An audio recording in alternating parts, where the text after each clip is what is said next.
Sorry, I had to close my blinds. What was that? Let me check. I've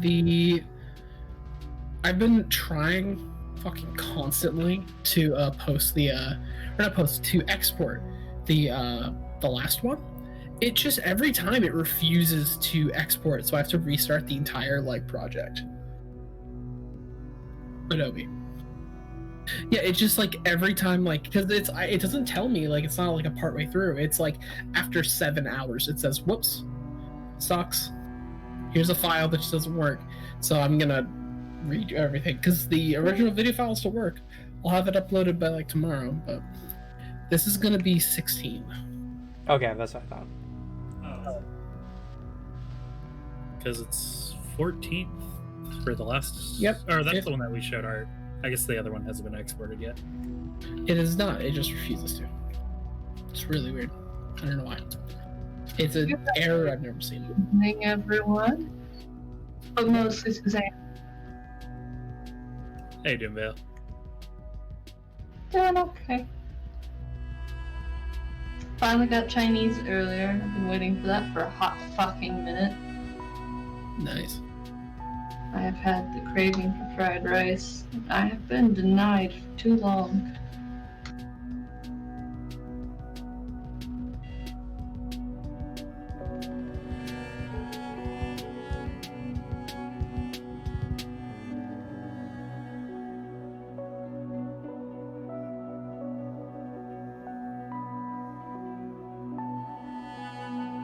I didn't loop it.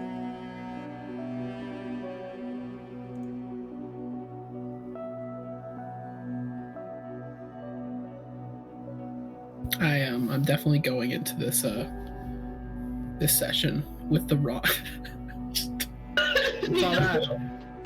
With the what? Oh, nice. I was about to say I'm going into this with the wrong energy because I just finished reading fucking Doomguy Isekai. Alright. You're not gonna And hello, Dove. Not that you can Hi, hear me. Dove. For context fail, I found my friend showed me it's the only fanfic I've read and I really enjoyed, but the whole concept is a Doom guy gets fucking isekai'd into a fantasy world. He just appears in that fantasy hell and starts committing genocide again. And there's a bunch of anime characters that are trying to figure out what his deal is, and then Doom guy's getting progressively more and more pissed off with all these weirdos surrounding him. Oh no, Doom guy in a harem. He meets he fucking meets the I fight for my friends guy. I fight for my friends, and they even make a joke. It's he kept telling Doom guy the stories of his friends who are all strangely female. And then Doom guy gets fed up, and so he just growls in the most terrifying voice this man's ever heard, just shut up. And he scares the absolute fuck out of him so much, he just never speaks to Doom guy again. It's I don't want to fuck with this man. I still love that my passing joke occurred and just in the middle of the morning you're just God damn it. Yeah, he joked I started reading it and I was this is really good. Yeah, he's just making fun of dumb isekai anime tropes that I hate. And then Devin joked oh man, just wait for the bunny girl to show up. And then literally he does meet a bunny girl. I knew it was gonna happen because he had that pet bunny. And... Yeah, of course. And he names it Daisy. And the character doesn't even fit that waifu role. She's the voice of reason. Hey, Doom guy, maybe you shouldn't do that. Maybe you should calm down just a little.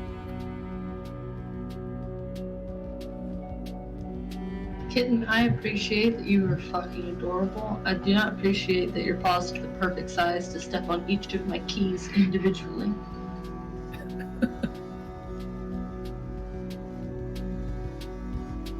Also, yeah, having to wear the T-Rex onesie for work for the Halloween event reminded me how fucking comfy this thing is, and so now I'm just gonna live in it for a few days.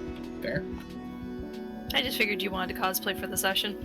But once it's just suddenly turned into a T-Rex. Finland does not have any T-Rex pieces. Yeah. Not yet. We have to go very far south for him to get T-Rex pieces. Not that I would have a problem with that. I can't wait to see what monstrosity that will come out in combination with. Me Would be neither. really exciting is that zombie T-Rex from Chult that has like a mouth full of other zombies. That'd be fucked up. Kitten? Nope, my mouse is not a real one. I actually had a character who got to ride in the mouth of one of those. As it was the rest of the party. Was he enjoying his time? He was enjoying sending fireballs to the back of its throat. I just wasn't sure if the mouth situation was consensual or not. I figured. It bit me and then it was trying to eat me. Trying to eat you? Yeah. They do that. Couple bad rolls, my character would have ended up dead. That's generally how it goes in D&D. But it was I was An extra control. I was the sorcerer, and then we also had the druid in there, just like lobbing shit. While everybody else is dying on the outside.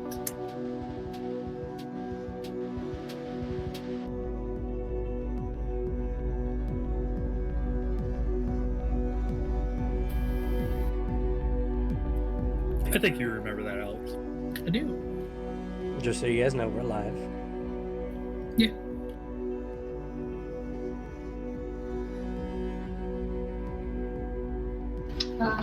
We're just not on screen yet. You can only hear our disembodied voices speaking to you from far distance. I love We how have a he's starscape of chilling. anima books.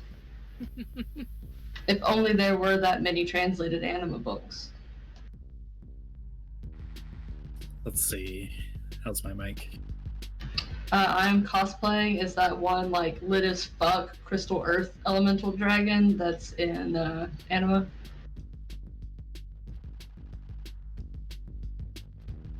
I forget what that bastard's name was.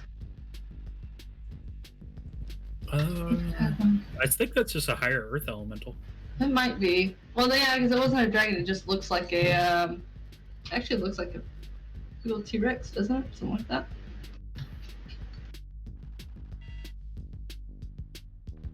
It's fucking tanky. Yeah, I remember us looking at like some of its skills. Would still rather fight that than Radushka.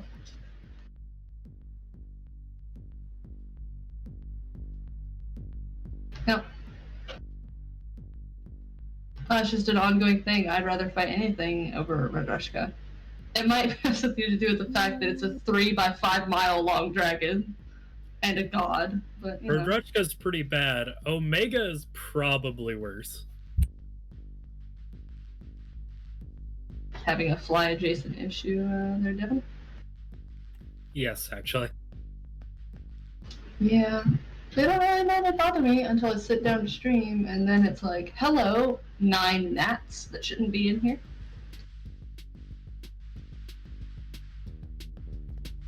The kitten is also in the trundle underneath my bed, making a absolute fucking racket. She's paused.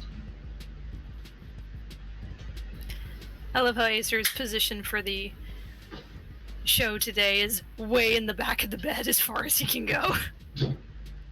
He was already there before I got up, started getting ready. He just decided he's not moving. He does look pretty comfy. He's really comfortable. That's why he's only slightly considering getting up, because I have my hand to him. Not gonna do it, huh, Dad? That's okay. You've had a rough day being a cat. Freeloading piece of shit.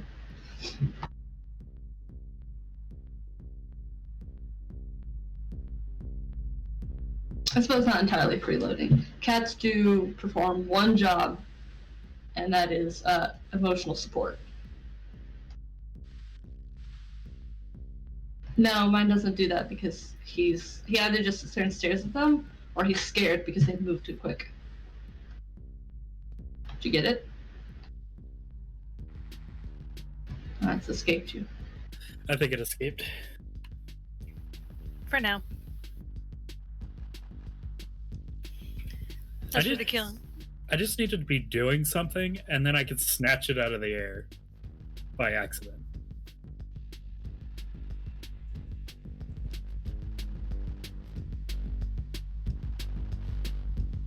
So that's more often how I've caught a fly. Oh yeah, we gotta wrap up the Flaming Fist Man fight.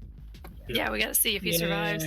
I believe he was open and rolling the last we left. Yes. Mhm.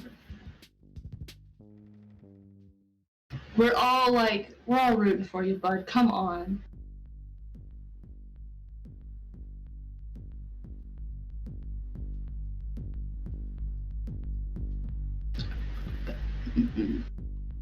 All of it.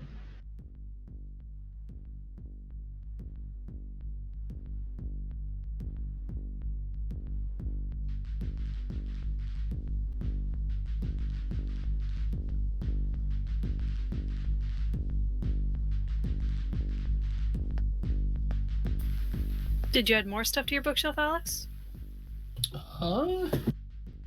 Maybe. I had to move a few things recently. Okay, that might be what I'm noticing, because I'm sitting there like, I don't remember the shelf being that full.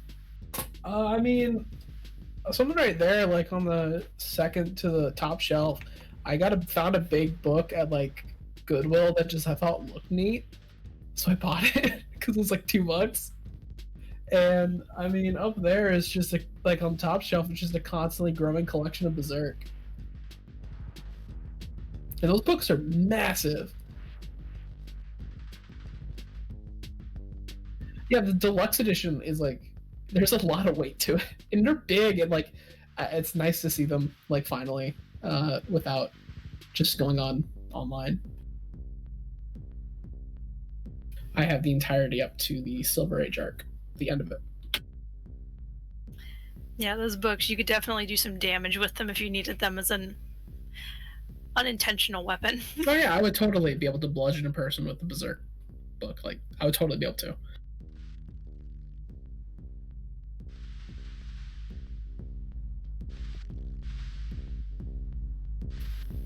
Okay, I've dressed up, Vale's dressed up, now we just need everyone else to dress up. Nah. Have anything to dress up with? I have absolutely the Dagon mask. I have absolutely nothing that would make me look like Arthur or Sebastian. Oh, Sebastian, you just need a long coat. And Arthur, we're just gonna get you a really oversized cowboy hat. Yeah. The big foam ones. That I would wear. Or a dunce cap. Also valid. He sounded more hurt by that answer. Yeah, I was just chewing ice.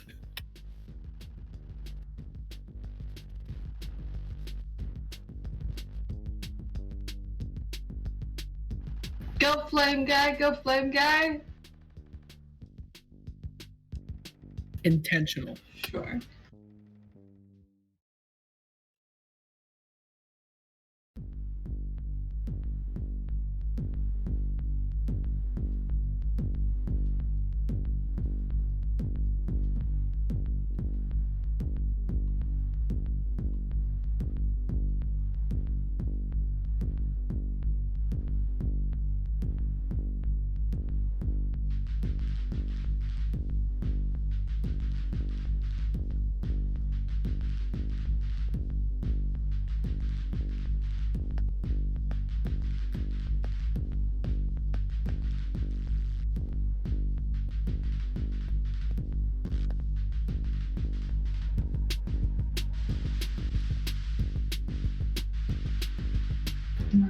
Feel free to share class. What's the worst that could happen?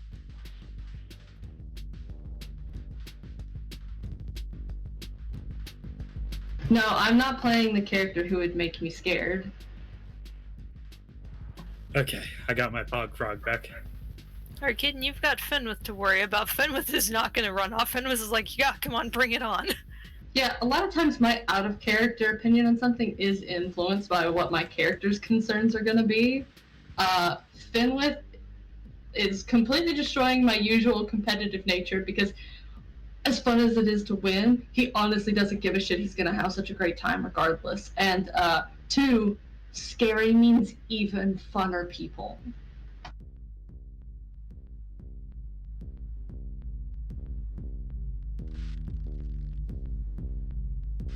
Yeah. Yeah.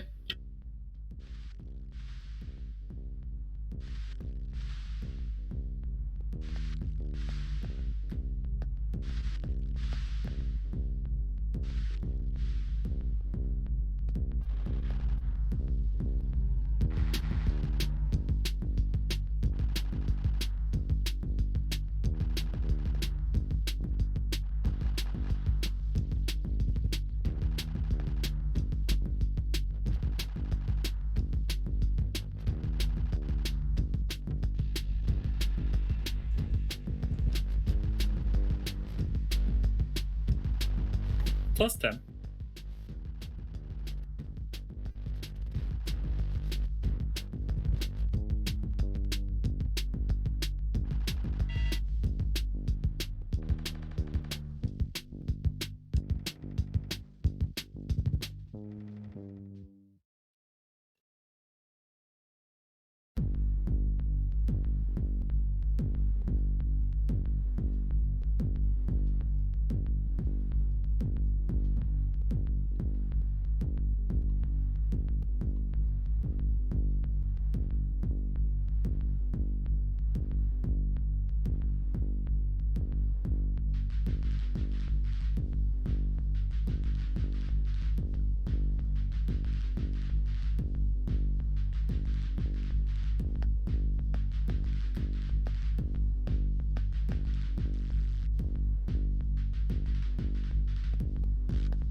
Yeah, it was second attack because it was.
Oh, I'm sorry. It's because I'm in OBS. You guys can hear me, but the stream can't. Well, that's awkward. Here we go again. Sorry, I left it on open mic and I forgot OBS doesn't work that way. My bad. Thank you. I was getting really into the game at the moment. Que sera. Ah, shit, here we go again. At least it was before we got too far into the fight. Yeah, thankfully. Oh, Greasy You're rage at the party embedded too. in Thanks, Grease. Greasy. All right. So, what was I saying? Oh, yes. So Ken and Jansen are trading blows. Jansen strikes Ken, though, after Ken gets one good blow in finally, dropping Ken to 1 hit point left, and that's going to be a critical. 36 plus 84 is going to be 120 versus Ken's physical resistance. He rolls a 99.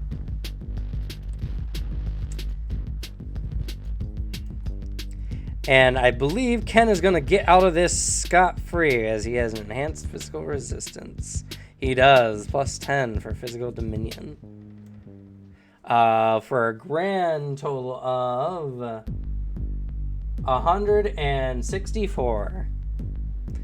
So he makes it out of it, just barely hanging on. And that was Jansen's second attack for the round, so it's back to Ken. Ken smirks. He comes in, swings wide with his leg for the head. It's only going to be a 25 for a grand total of 155 versus Jansen's easy open roll. He avoids it without even thinking about it. And he just closes his eyes, turns around, and he just says predictable as you get ready for his counterattack. But Ken's hand begins to glow with fire as he chucks a fireball right in his face, point blank. That is going to give him a plus 100 to his attack. And it's a projectile. So plus 110 to this attack. Minus 25. Plus the 30 for being point blank. Or plus 30, sorry. You're right. Not plus 10. Ugh. So plus 15? Or... No. This Plus... guy needs all the help he can get. Quit shortchanging him, Cameron. I forget what the modifiers are. There's a million of them. Do you want to have to create an interesting backstory for Jensen for us? No, I don't. I don't want to make a character sheet for him either. Anyway, he swings around with a fireball. That's going to be, let's see, minus 25. That's going to be plus 22. So 130, 22, 152 plus 150 is for a grand total of 302. Jansen is not ready for this. He subtracts 30 from his roll. On top of the already 30 he gets to him, minus 45, subtract 6. That's a 300 versus 144. That's a difference of over 150. Been in that boat before.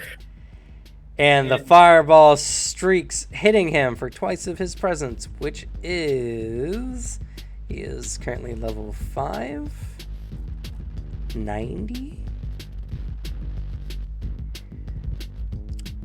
Anyone level 5 at the moment?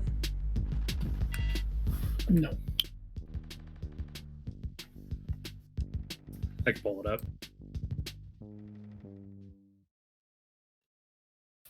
I have forgotten the number. I am level 5. What's your presence? Never mind, I have it. It's 50.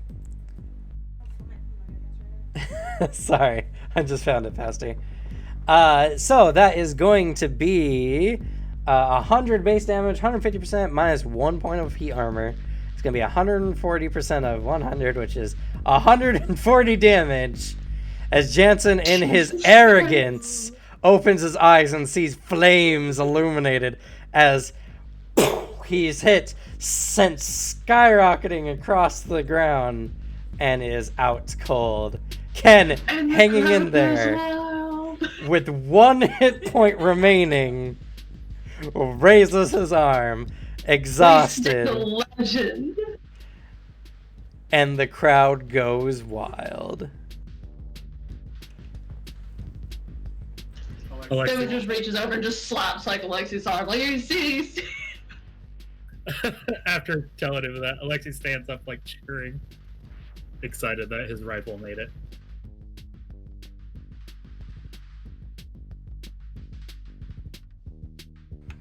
And so, This poor guy's now gonna hobble back to the medics to try and get patched up for the next battle. Yeah, he's gonna inch into there, like, whittled down health. It's gonna be sad when you curve stomp him. I don't know if I like that the Gyra dragon is the image for the Lord of Fight. Fair? for some reason, it's not finding the URL. Though Fenwith would try and fight the Gyra Dragon. He'd lose, but he'd try. Not That'd gonna be lie, sick interesting shit. things from him. I'm curious, does he take a piece from something he's killed or from stuff if he can snag it from a living creature? I mean, if you can manage to take something from a living creature, and then you don't have to kill it, it probably involves some type of skill. Like, even if it's just animal handling, or if it's a passive creature, but you don't need to kill it to do it. Still, like The he only got thing terrified is- with that dragon, though. He managed to get like a scale or something from it. As Ken moves to the next round, soon to face Alexi. I mean, if you could rip a scale off the Gyra Dragon and survive escaping it, yeah, I think you earned it. The only thing would be, like, he would never buy a piece of something. Next He would accept a piece of something if he earned it from that person, though. is Anastasia versus Bill Dovetree. You gotta cut down this tree and then cut down the other one. Because you're fighting two guys with tree in their name. As the medics take Ken to the back, he is exhausted but refusing any unnecessary help. He's getting bandaged up as the next round is getting set up.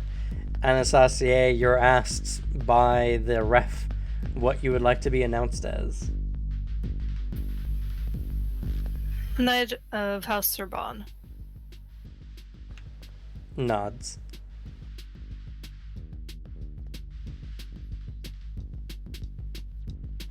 So as you head out onto the battlefield, the announcer gets in. Our next contestants are as different as night and day. First, we have the youthful and powerful Anastasia. Is that correct? Anastasia. He just waves at him. Sorbonne, Knight of the Sorbonne household, versus ex-military Bill Dovetree, as the guy comes out balding on top, wearing armor, and he just has this hatchet or this like chopper, short sword and a shield. Oh no, he's an episode 1 anime, like, background villain. Oh no. Ooh, no. Youth and vigor versus experience and wisdom. Who will win in this fight? Funnily enough, Anastasia's probably still older. He's vastly older. Even back before the torpor, he was vastly older. Alright, fighters. On the gong. 5, 4, 3, 2, 1. Bong. Roll your initiative.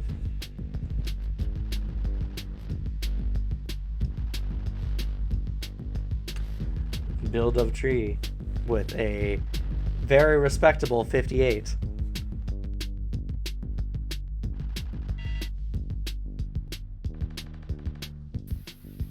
And initiative is 115.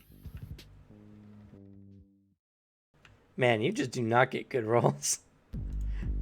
Granted, you still are miles above Mr. Dovetree. So, what do you do, Anastasia?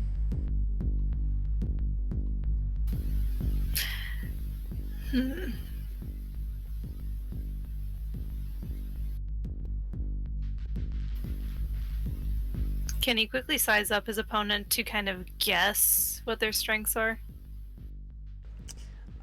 You can roll a search or tactics roll. Okay, we'll do a search.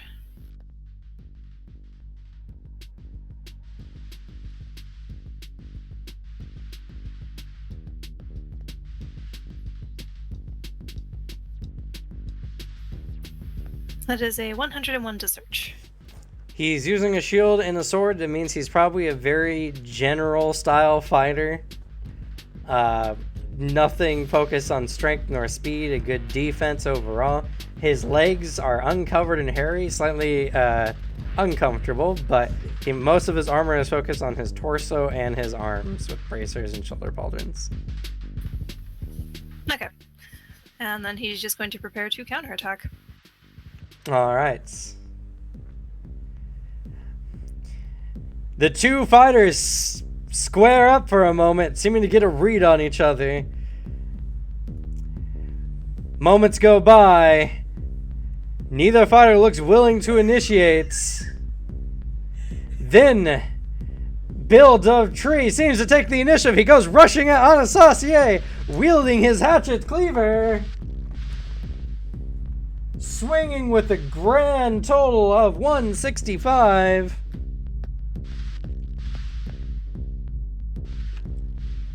Cool, so most of our defense scores.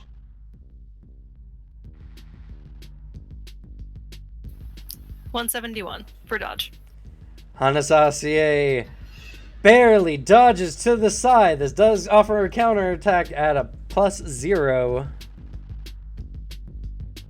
You do have 2 counterattacks, though, and he can only attack you twice. Alright.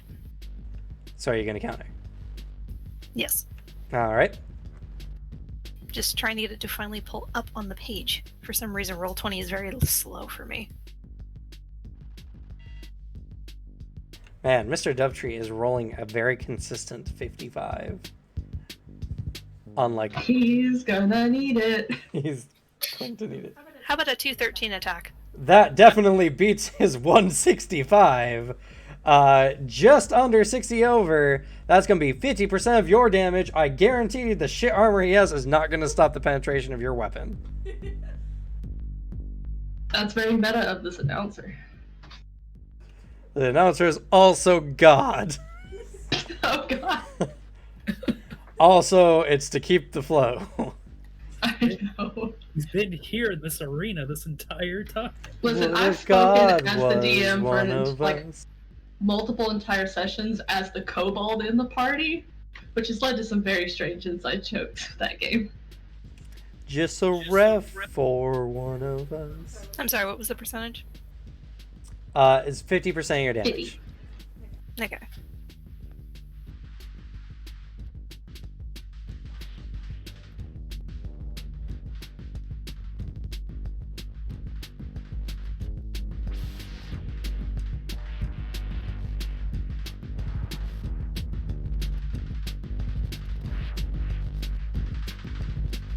I'm just gonna sit here and groove out to the music.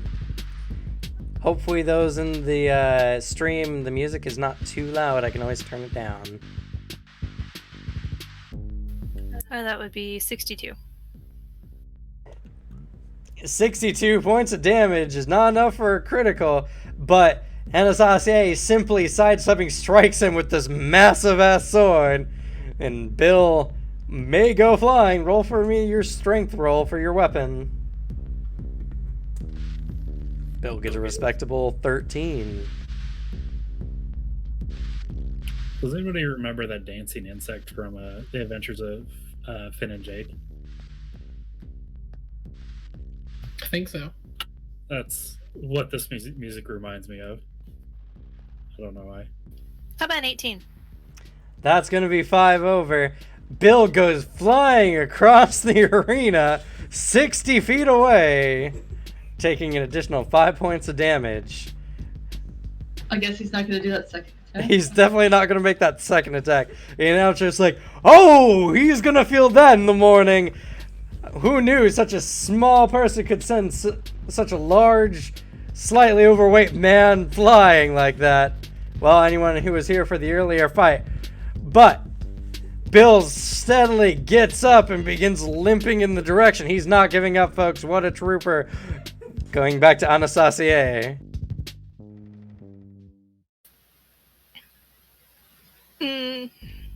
Yeah, might as well run up for a hit. All right. Anastasia suddenly takes off, lifting that sword above their head. This can only mean utter destruction for the incoming Mr. Dovetree, but can he avoid? He's got a good roll. 172. Do I get a negative on this because it's my second attack? No, because it's your turn again, so your penalty resets. 224. That's going to hurt, as that's going to be 50 over. That's going to be another 60 odd damage to him, which is a critical. Go ahead and roll a critical level for me, please. Try not to completely, like, cut off a leg or something.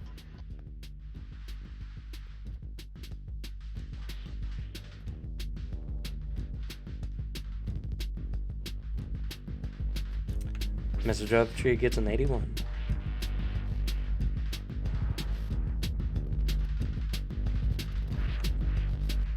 Yes, which adds your damage, which was 62, 4? 62. 145 total? 145 total versus his 81. It is going to be a slightly devastating strike. I need you to roll for me a hit location, please. That's just a standard D100, right? That's just a 1d100.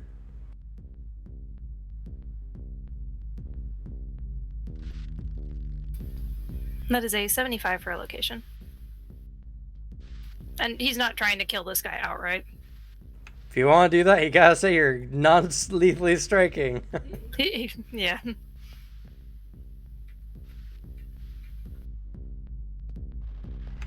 What was that, 75 you said? Yeah, it was a 75. Going for his hairy legs, you swipe one of them out from underneath, dealing a good amount of damage to him and putting him down. That's going to be a difference of 64.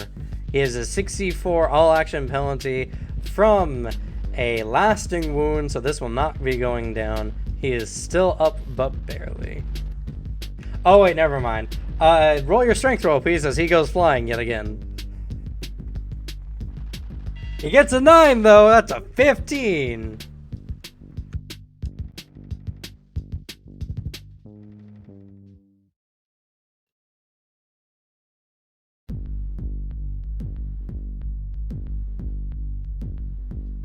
Yet again. 82. He goes flying, this time not quite as far. He goes 30 feet out. Flies around, but manages to skid onto his knees and stand back up warily. Doesn't take any extra damage. He's not looking good. You have one more attack, or you can hold it. He's gonna hold it. Alright. Limping, but not giving up, he lets out a battle cry. Ooh! And goes in for the strike with his hatchet. Minus 64. Alright, so the little balding man keeps running back, keeps getting swept away. 15. It's kind of sad. Oh, but he's got spirit in him. Oh, he does. It's just like the other little guy that I was fighting. I mean, 213 he's dodge. charging back into it. Foolishly brave. That's just over, or just under 100 over his attack. That is a plus 45 to your counter. I think the kid should go a little easy on Mr. Dovetree this time and either aim for something non-lethal or go easy on him. Non-lethal. Oh, he's planning to go non-lethal. He's not gonna kill anyone and get disqualified for this. Alright, so if you're plus 45, you subtract 30 of it for just an attack bonus of 15. Oh no, this wind-up looks bad. Oh no, he left his side. Oh, he's completely open. Anastasia is gonna trash him. Dovetree's finished here. You don't know yet, folks. He could do well. Oh. That's a 3. Oh. Oh, he might have been saved by the grace of God. Let's see here if Abel's watching. That's going to be a D100 roll. You can hit the fumble button. Yes, you can hit the fumble button or just roll a D100 minus 15. Why is he hesitating?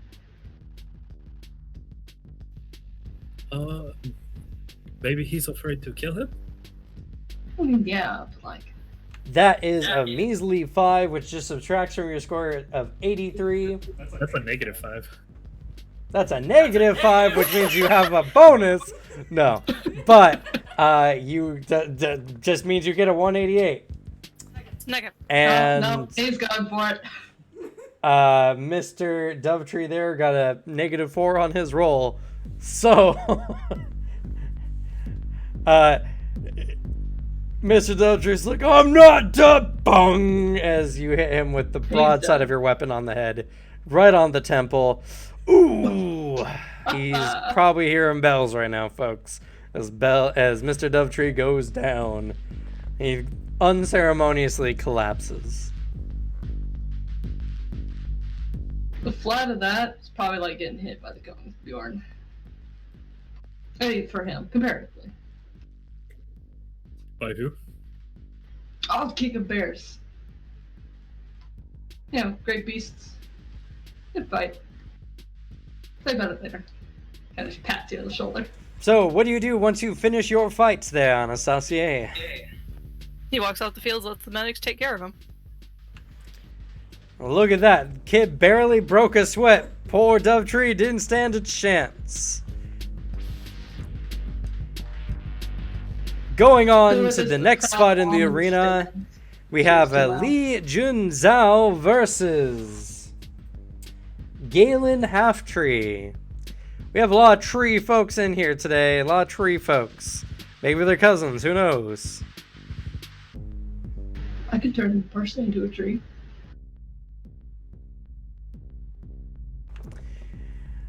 As you guys watch, surprisingly, Galen Halftree looks very similar to Bill Dovetree. The only difference is the balding parts are the sides, and he has a wisp on top.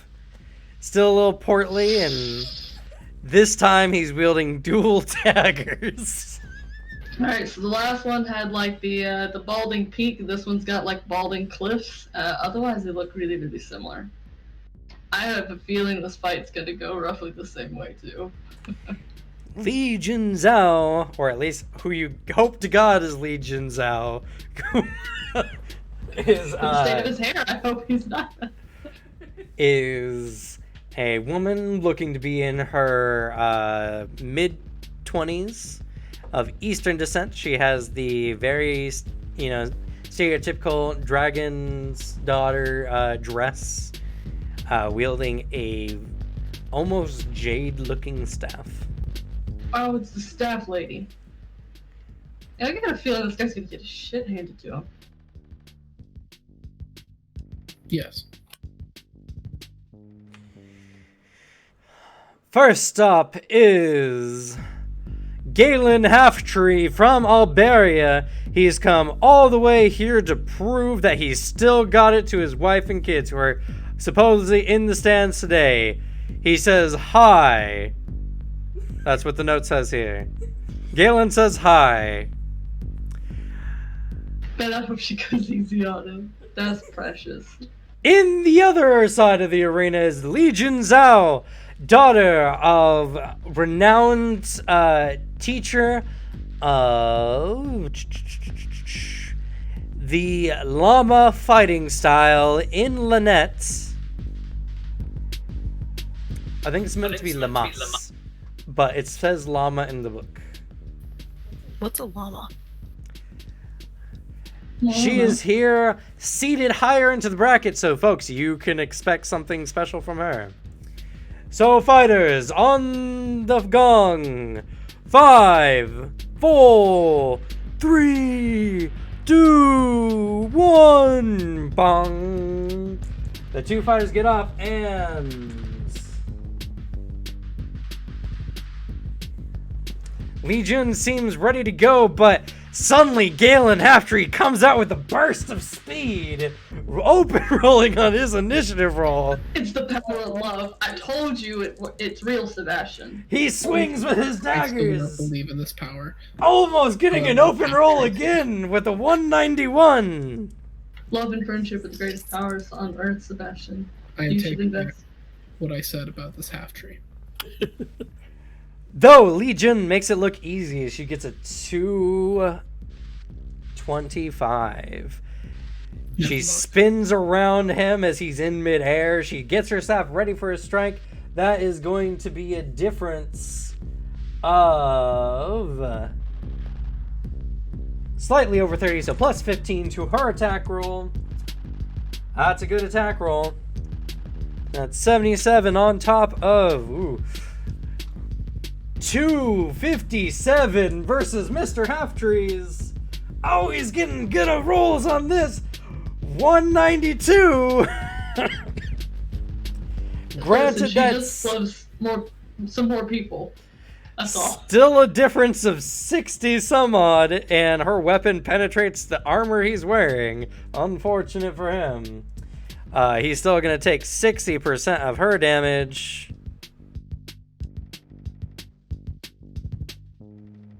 That's going to be 42 points of damage, as in midair she comes around, strikes him in the ribs with her staff, sending him sprawling on the ground, but he gets up looking vicious like some kind of honey badger. He comes back in for another strike.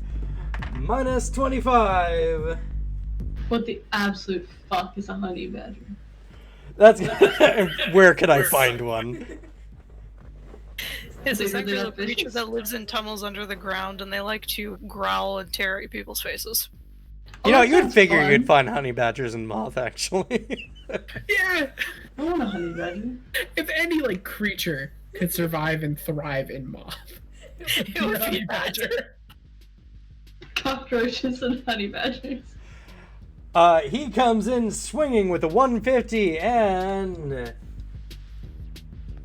again, Legion steps to the side, seemingly to anticipate his every strike with a 230. That's going to be another counter of exactly 80 over, so plus 40. So in actuality, since this is her second attack of the round, that is going to be plus 15 to this attack roll for Legion.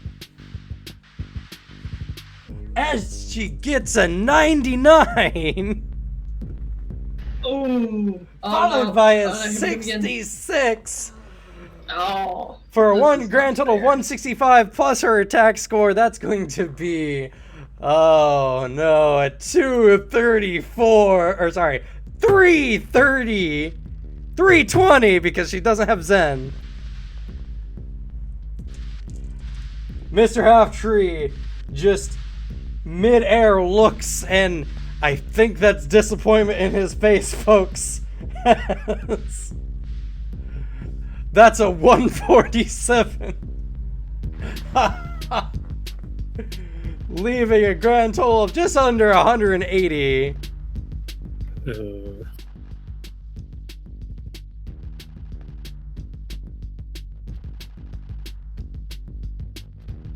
Look, it's just look away.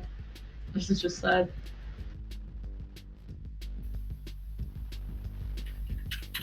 That's 119 damage. I mean, a heads up on anybody goes against her. She fights like Anastasia right now. Might as well wait till somebody hands you with opening, you know? As Mr. Halftree suddenly gets cracked in the neck and goes down. Folks, I don't think he's moving. Send the medics! Oh, that's just a neck brace thing. Legion leaves the arena looking displeased. And slightly bored, I think. It's hard to tell from way up here. Oh, what's that? We got a thumbs up from the medics crew. He's alive. His family does not have to bury him today. Thank Abel. Justice dignity. Oh, there's a tick of bleed damage. Just kidding. No joke. He was like 20 some odd hit points from just dying outright. Ooh. What's going on with the chat stream? We've got like, oh, there it goes. It was like For an some endless reason. loop, yeah. Yeah. It was just the stream like info Weird. opening endlessly like that, like it's doing now.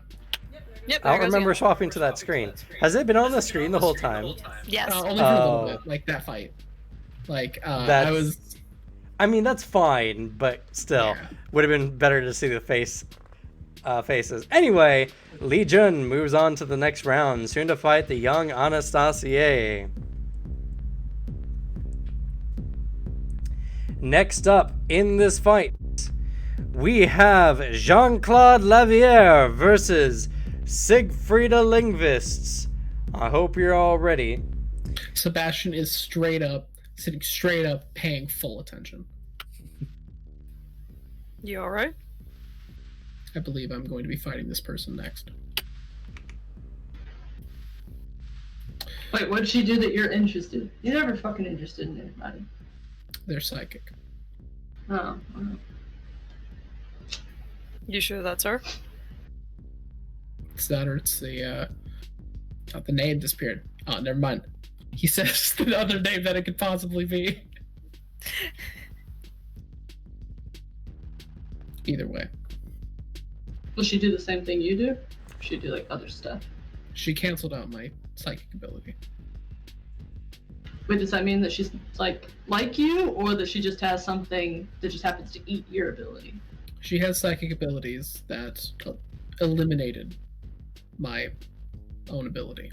But how do you know they're psychic? They also used my shield. The same way I do. Oh. All right, folks, moving into the arena first. A young woman from Dulucart. She has been brought in as a show of the new police force about to be released in the region as a show of their practice and martial skill. Siegfrieda Lingvis, as out into the arena walks a very familiar foe, at least for Sebastian. Oh, she's what do you call them? A narc. Yeah. Yes. Based on the definition I was given previously, yes. She is not very tall, maybe about 5'2", very lithe and somewhat petite, but she is wearing an official outfit with an insignia on it and seems to be wielding a police baton. I miss Claude. He was a friend of ours that we found in some dirt. He got eaten by a dragon. I'll tell you about it later. In the other corner, from the School of the Gilded Rose, a knight from one of the many illustrious schools of Gabriel, Jean-Claude Laviere, as a youngish man, maybe in his mid to early 20s, comes out in his proper attire, looking all flashy and wielding a rapier. All right, folks, let's see who wins. Knight versus cop. On the gong. 5, 4, 3, 2, 1. Bong. Anastasia, you're a knight. Are knights narcs too? I'd say it depends on the person. Narc fight. So let's see here. She's gonna be going awfully fast. Based off of the definition you gave me, I'd say my older brother is your version of a narc. I can bully him if you want. Only if you have a severe death wish. He takes his role as the oldest very highly. You know, people say that I have that, but I don't know what they're talking about. I just like to have fun, and I'm very confident in my ability to live through pretty much anything. The two go dashing in. Who's gonna strike first? It looks That like chick. Sigfrida gets the first blow off. Ooh, that's not gonna be a good roll for her. Oh! Oh! Well, the two headed into each other, and they both moved to the same side, unknowingly copying each other exactly. Sigfrida gets a 167 by rolling a 6. Or sorry, a 7. But Jean-Claude gets a 1 followed by a 75, her grand total of 90. Meaning he actually gets a 40 on his roll. So that's going to be 120 damage over. They're He is wearing... uncomfortably close to each other right now. They dodge the same side. He is wearing impact armor, though, so that is going to take off 2 points of the impact. That's going to be 100% of their damage. If they're also faint. A strike to the ribs as Sigfrida strikes first, hitting him. Oh, that looks like it's going to leave a nasty bruise for 55 points of damage. They square up again, and they both strike. Sigfrida off first gets a 5! You can't make this up, folks. They're not doing well against each other. They just step on her toes. That's going to be a 140 versus Jean-Claude's slightly recovered, but not by much. 123. Not enough for damage as they strike again. Both of them seeming slightly perturbed that they're fighting with the same exact fencing style. Who knew that the Dulicart cops were teaching their people how to use a rapier with a baton, no less. Jean-Claude strikes. He's gonna go up. I don't know if those things aren't supposed to match. Not doing well with the 140, but Sigfrida's doing quite well with a nice 209. Moving out of the way. She seems to be getting a rhythm for things, but Jean-Claude strikes again.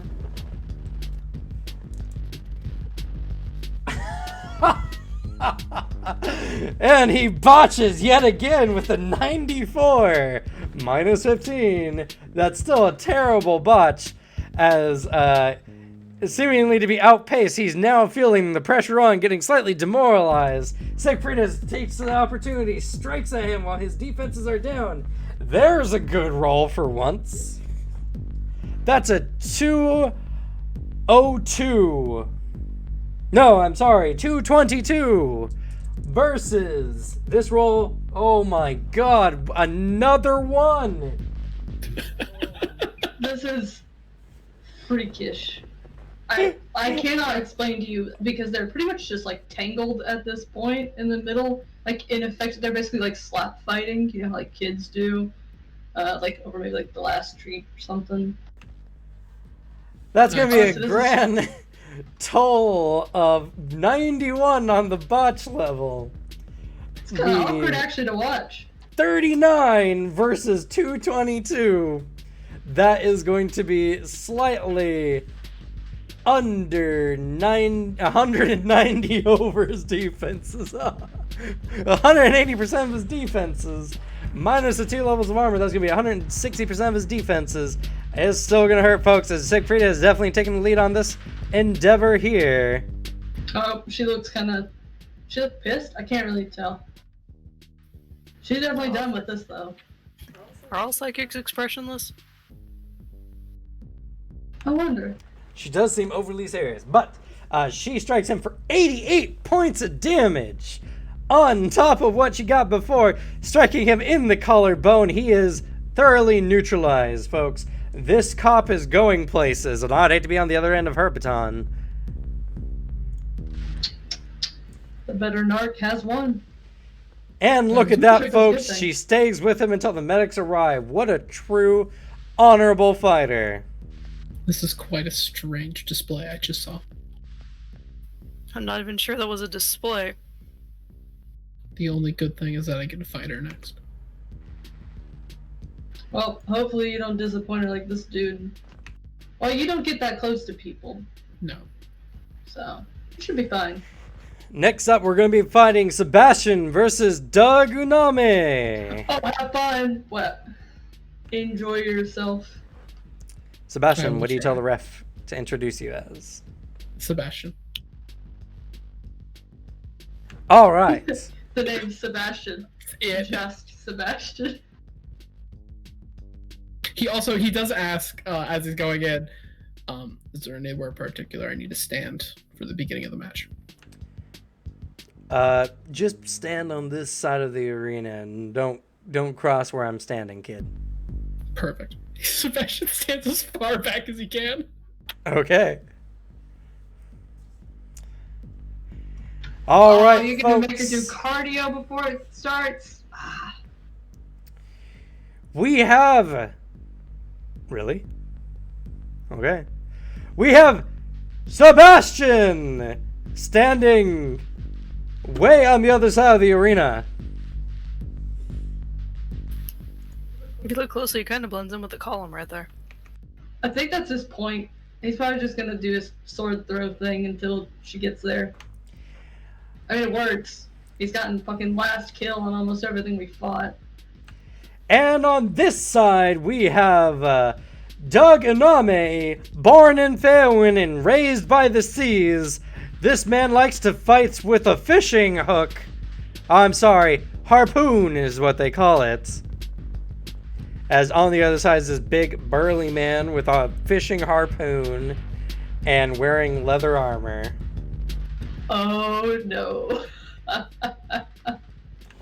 Let's see how this fight goes.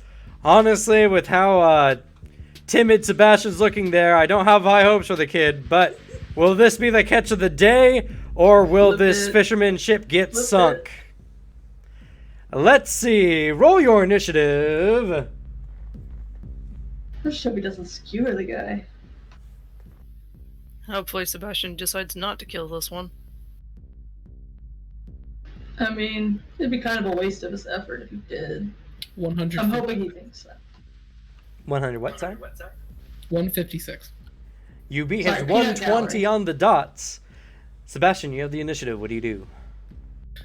Sebastian stands, and he's going to split his psychic ability. Let me double check something.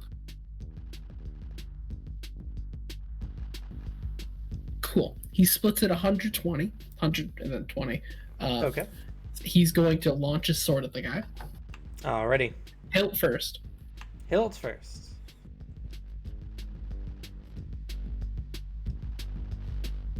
It's a good roll. I mean, even in the Kongbjorn shape, I could barely get through his shield in like a couple blows. I don't think this guy's gonna get him to touch him. He doesn't look that tough. That hops up to a 240, so plus 30 on my projection. What's that thing that people Alrighty. do with all the needles in their bodies? I'm not familiar with that one. We do not have this in the. I don't remember what it's called. Either way, this guy's getting a free episode of it. It's So- called acupuncture. There's a guy standing behind you who looks rather more on the Phaon side of things. Oh, thanks. This guy's getting an acupuncture appointment. The guy shrugs. The guy just looks at you and is just like, I was just correcting you, and just looks at the crowd. I got way over a 280, like way over because I open rolled. So Oh no. 280. 280. That's not good. Can he They're dodge doing this? this. Oh shit! It's already halfway across the room. He No. got, with the penalty, a 160, meaning that's going to be 120 over. Minus 1 for his impact armor. That's going to be 110% of your damage. 77. 77. Your sword, it comes flying out. Everyone sees the large, burly boulder of a man suddenly bend over as the sword hits him in the sternum. It hurt, but no one's like, the judge's like, what the hell happens?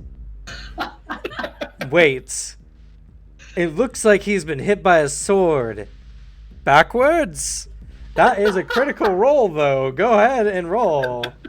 Son of solar plex. Oh god, that's gonna suck. It's gonna leave a heck of a I do bruise. be with this guy. 109. The burly man gets back up, stretches his sternum out, and continues moving forward. Do you do anything else, Sebastian? With you. Oh, it's gonna get him from behind.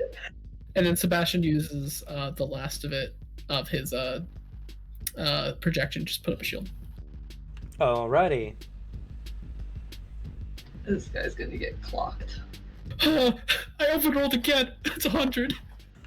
Oh no. 1 second. Let me roll this. Don't forget to add your +5 for your splitting ability. I overrolled again. You do have inhumanity, right? I do not.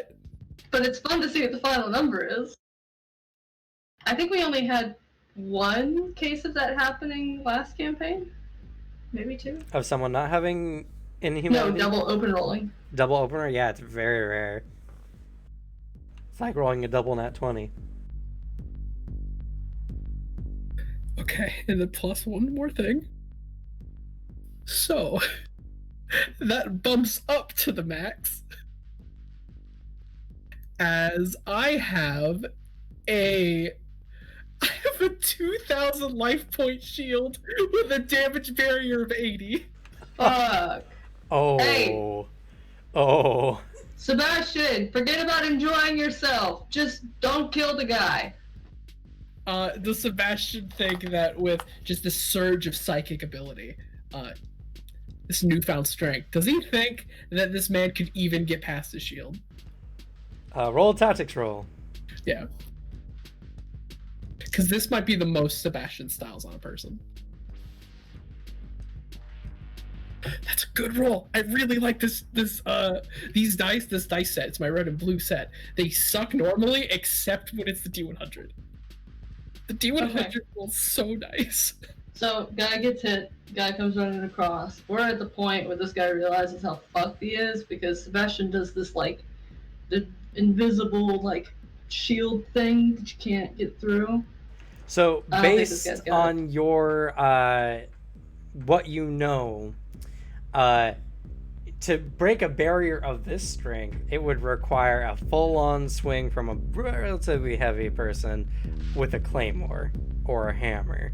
This guy No. has a fishing harpoon. Granted, you have been known to see characters pierce tougher than normal materials, and you lack the ability to sense ki. So, That's true. you do not underestimate him. He does not. As the fisherman goes in for his strike on Sebastian, that's going to be a 168. My projection roll.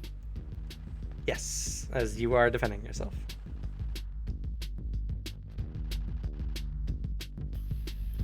I think this is the first time I've seen him defend himself. 242.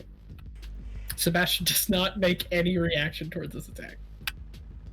He comes He just in, has- the harpoon right for your face. Suddenly it hits your barrier and veers off, scraping off, but you realize there's no damage to the barrier. Boom. You have lost. He grunts and he's like, "Oh, hell?" Woo! He swings again. This time, not doing as no. well. That's going to be a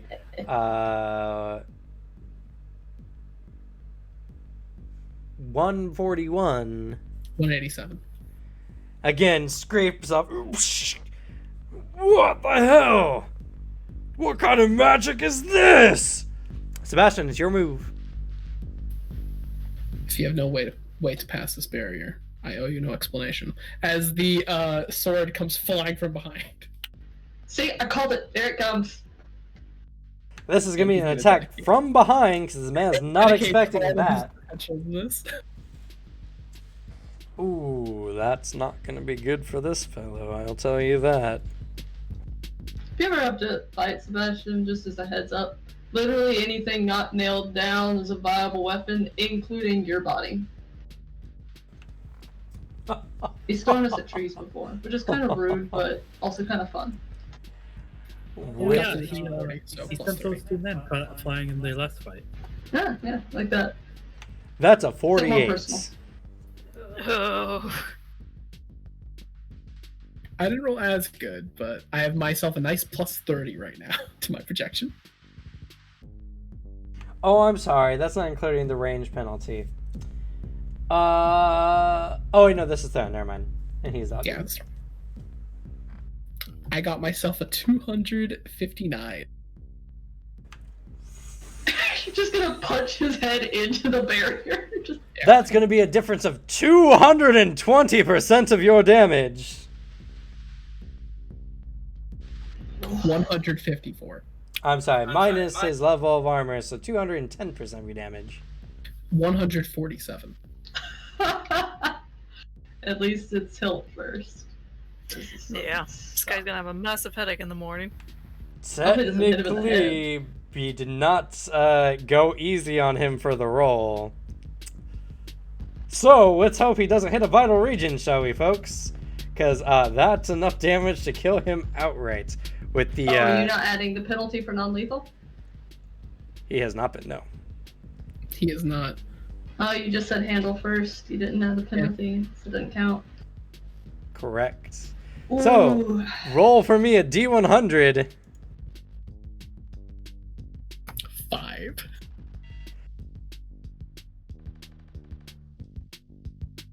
Five is not good because that's going to put it in the torso region. Oh no.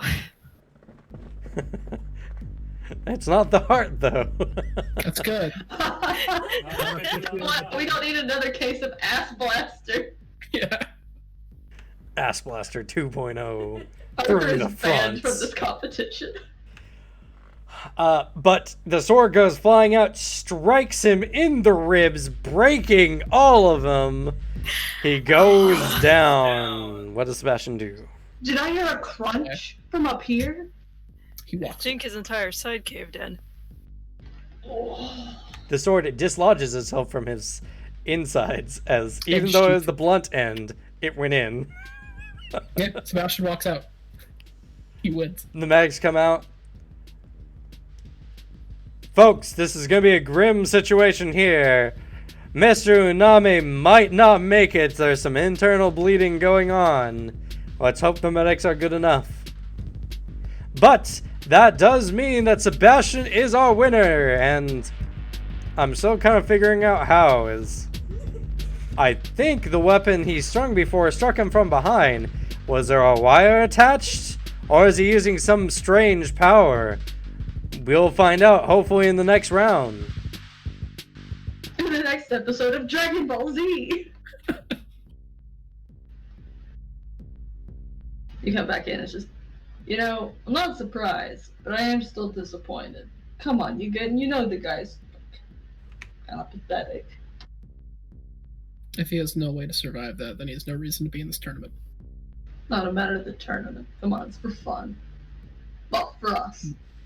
Next is going to be Finwith versus Dave Thompson. Shit, it's my turn. Launches Have out fun. of the seat. Already Try doing to have it. fun. What do you tell the ref to tell to the announcer? Oh fuck, I didn't think about that. We'll just keep it simple. Then with Galenson, he immediately kind of like, Goldar, we'll just go with Goldar. Keep it simple. He nods. He's like, all right. All right, first we have coming into the arena someone who demonstrated monstrous ability in the first round. Finwith Galen's son, simply from Goldar. We did have to have a simple part. Come on. The crowd's like, oh, yeah! Beast, beast, beast, beast, beast, beast, beast. Rhythmically chanting. Yes. And on this other side here, a man from one of the private armies of Gabriel, Dave Thompson, trying to make a name for himself as the guy you were fighting in the arena who didn't look like he's gonna do too well, comes out, you wave, and he's like, he seems to swallow a hard biscuit there. I'm glad There's one person from the crowd. Woo! Love you, Dave! You got this, man. Give me your best. All right. Fighters, you know the drill. On the gong. 5, 4, 3, 2, 1. Gong. Roll your initiative. Does her opponent look good? Compared to what Finwith is capable of, no.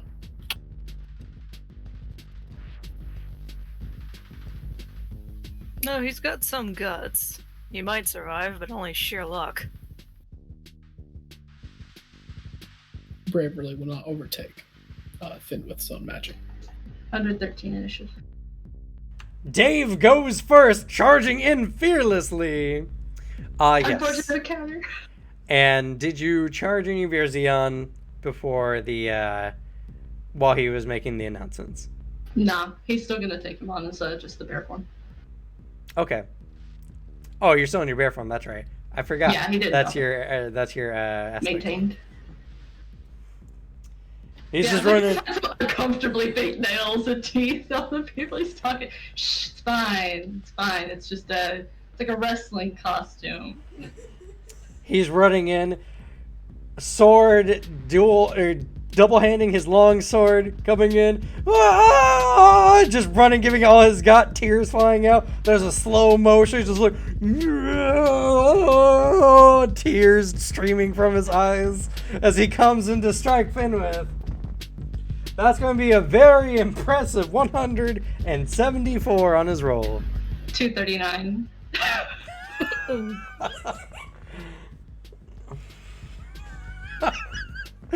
All right, so that's gonna be 65 over for a counter of 30. I would like to counter this man. All right, would you like to hold back at all, or aim for a non-lethal location?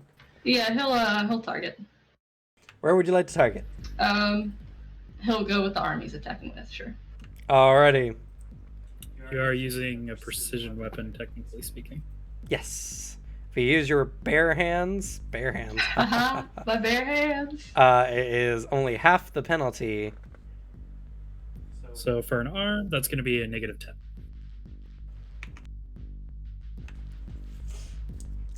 Go ahead and roll.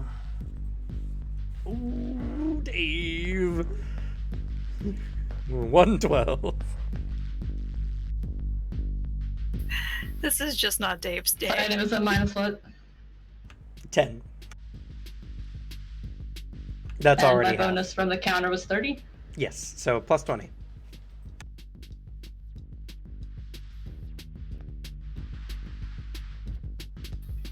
I see Ripley has craved the violence and come to join us.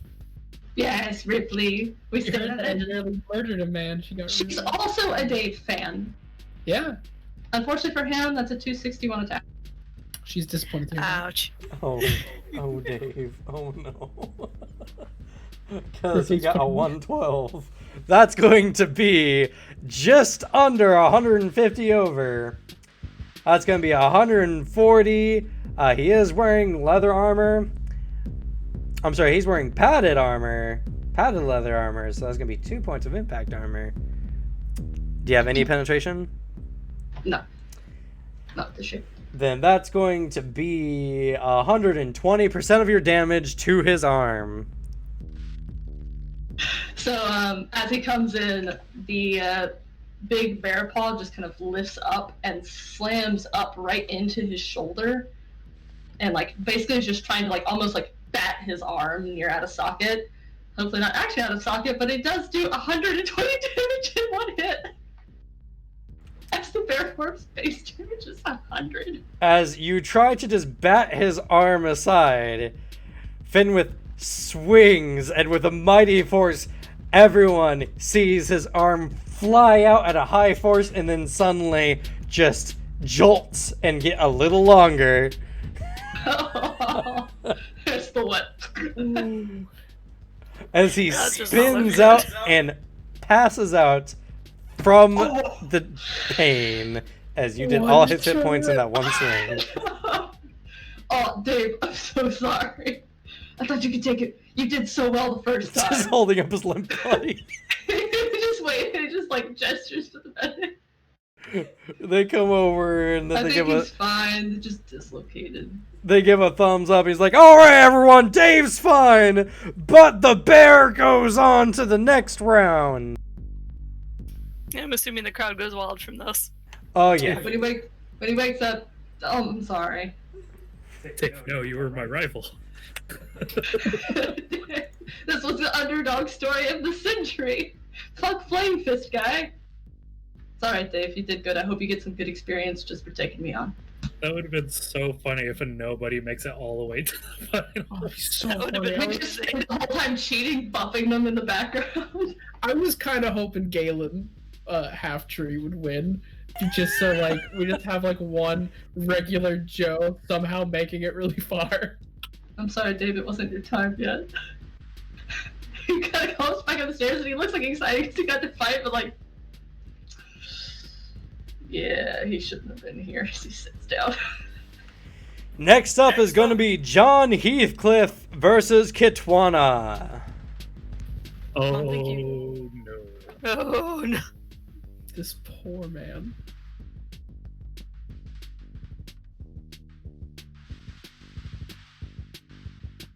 Come on. Why didn't they put him up against somebody like good enough where I can actually see what this guy can do? No idea. Also, were you supposed to hit him that way and his arm supposed to do that? I mean, I meant to like knock his sword out maybe and like see if he'd go fisticuffs with me, but I just kind of dislocated it instantly.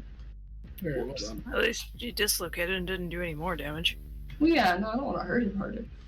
He'll be fine. They'll put it back and they just have to, you know, leave it off for a little bit. Who He hasn't might challenge you dislocated to a for fight sure? outside the arena. I've never. You know what really sucks? Dislocating a hip.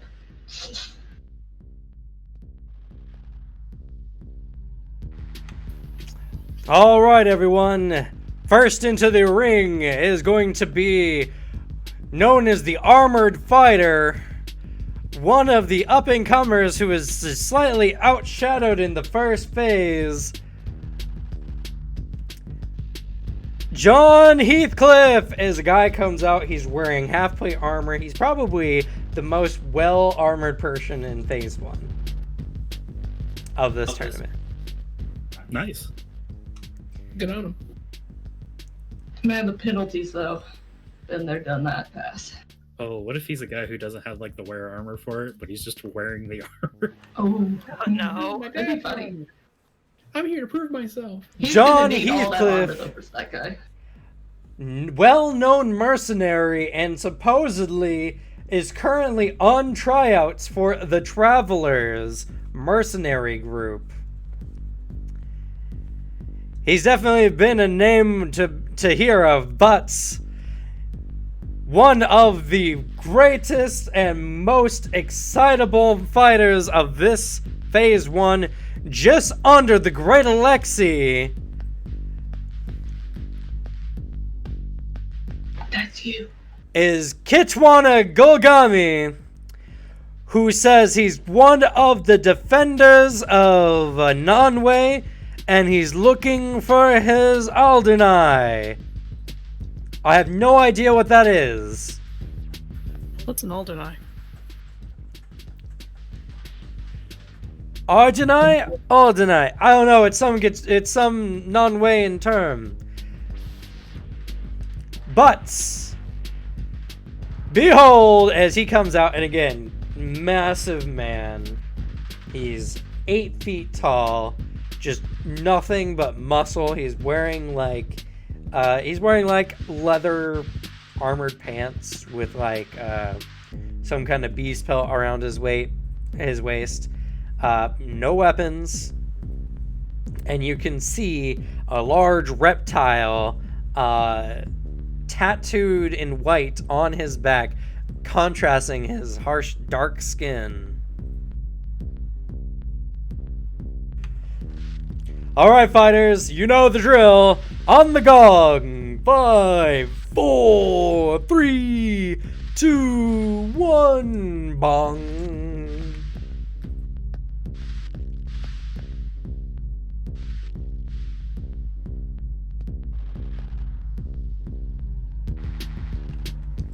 Alright, this is one of the lowest initiatives I've seen so far. That's going to be a 180, or sorry, that's going to be an 83 for Kitwana. And for Heathcliff, pulling out a surprising 154. He got a 2. I was gonna be. In that armor, you should be afraid.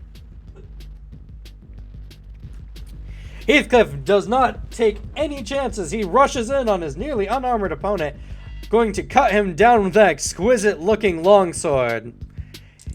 He runs in, takes a swing. That's going to be a 204. Gitwana's turn. That's going to be a 187. The man runs up and swings. Gitwana, noticing that it's going to be somewhat dangerous, backs up a bit. And you see the tip of the blade just barely make contact with his skin before bouncing off. Regardless, it does not seem to demoralize Heathcliff as he comes in swinging again. That's going to be another very impressive blow. That is going to be a 223 versus Kitwana's. Oh, he seems to not be taking this too seriously. 136. Hopefully you'll get That's to going to find be him. just under 90. 80% of his damage minus... How much armor does he have? Oh, never mind. I had forgotten that. The sword bores straight into Kitwana's chest and deals no damage. I don't see any blood. It should have hit. It should have hurt. He's not moving. He's not acting like he just got stabbed. And it's too close to be what Sebastian does. No. Kitwana lets out an audible laughter to even those in the stands. That was a good blow, little man.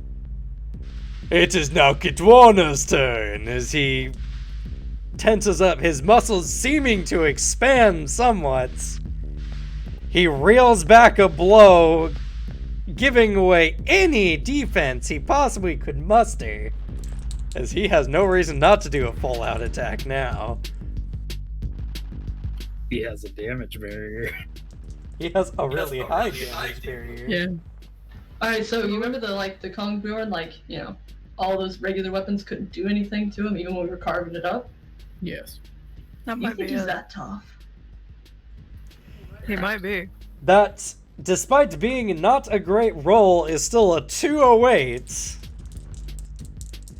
versus Heathcliff's.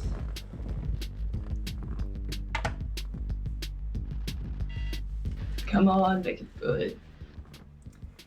234. Heathcliff brings up his weapon and tries his best to defend. bringing it up. He goes sliding across the ground. He definitely felt the impact from that, folks. And you can see from the slight look of shock in his eyes as Kitwana keeps moving up. He cocks back another fearless blow. This one seemingly to do a little bit better. That's going to be a 210 versus Heathcliff's. Still hanging in there, 200. He keeps blocking, but each time he keeps getting pushed back. You can see the grooves in the floor as he gets pushed. He's pushed back again, and he gets ready to make his counterattack. But what's this? Kitwana's coming in for another attack. He swings that massive tree trunk of a leg around like a massive whip. I'm not vibing with his attack score. Oh, and he was waiting for this chance, folks.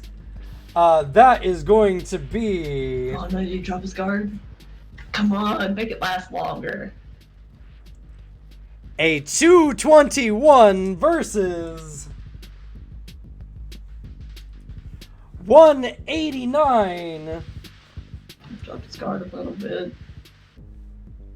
Which is, let's see, 440, or not quite 40, 30, minus Heathcliff's 3 levels of armor.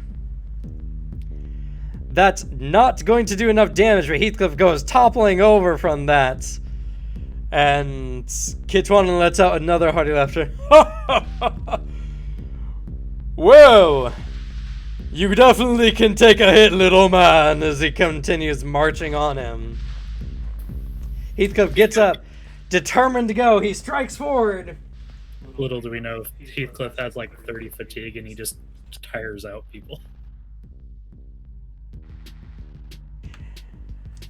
Strat. He swings. Oh no! He rolls a 1, then a 100 for botch level 115. Oh no. This man.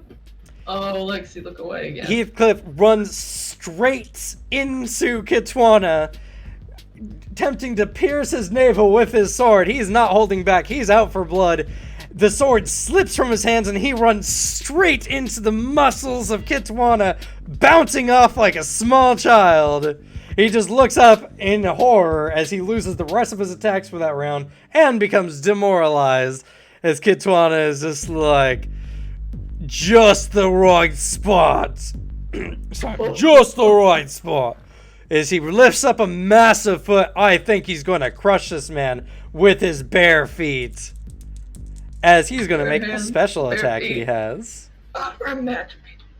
A-tier blessing. Called Gargantuan Step.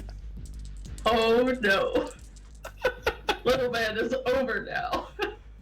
Oh no, and Kitwana is not holding back on this one, folks, I'll tell you.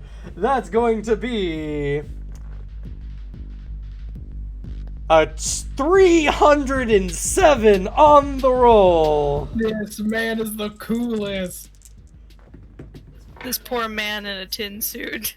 Heathcliff, though, not going down without a fight, rolls a 96 followed by a 75 for a grand total of 171, giving him a 323, and he has inhumanity. Kitwana steps as Heathcliff just barely manages to roll out of the way in time, and it sounds like the felling of a great oak as it hits the ground, leaving a small impact crater. I can't wait for this guy to punch me. This is going to be so much fun.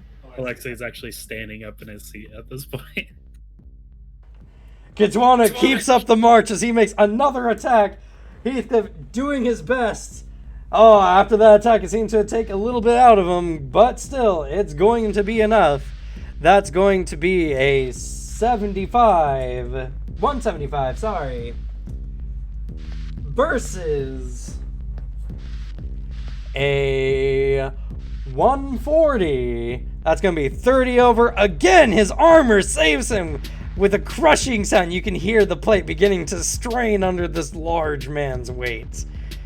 But wait, the kick comes again, out from around the corner, swinging. It's not going to be a great roll, folks, but that's still going to be a 148 versus Heathcliff's. He's feeling the pressure now. Oh, he's feeling the pressure now. 113, just over 30, but not enough for damage. Heathcliff's armor saves him yet again as he's getting knocked around. It's Heathcliff's turn. He stands up. He grabs his weapon, which Katwana seems to allow him to do, seeming confident in his current endeavor. This man gets ready. He comes in screaming with a strike for 214 versus 223. Katwana blocks him this time, pushing the man away with his longer reach. Heathcliff is not perturbed. He goes in with another strike. Oh, that's a 6, not a 96. Coming in, that's going to be a 139 versus Katwana's 150. Katwana's now batting him away. He lets out another hearty chuckle. You have put up a good fight. Sure, I'll show you something that makes me feared in my home country. Please. With that, Katwana seems to bulk up again, but this time more ferociously. Oop, I did not write the stats for it. You know what he's doing. Stop nodding your head. I have an idea of what he might be doing.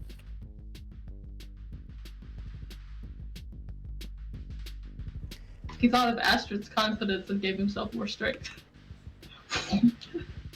Obviously.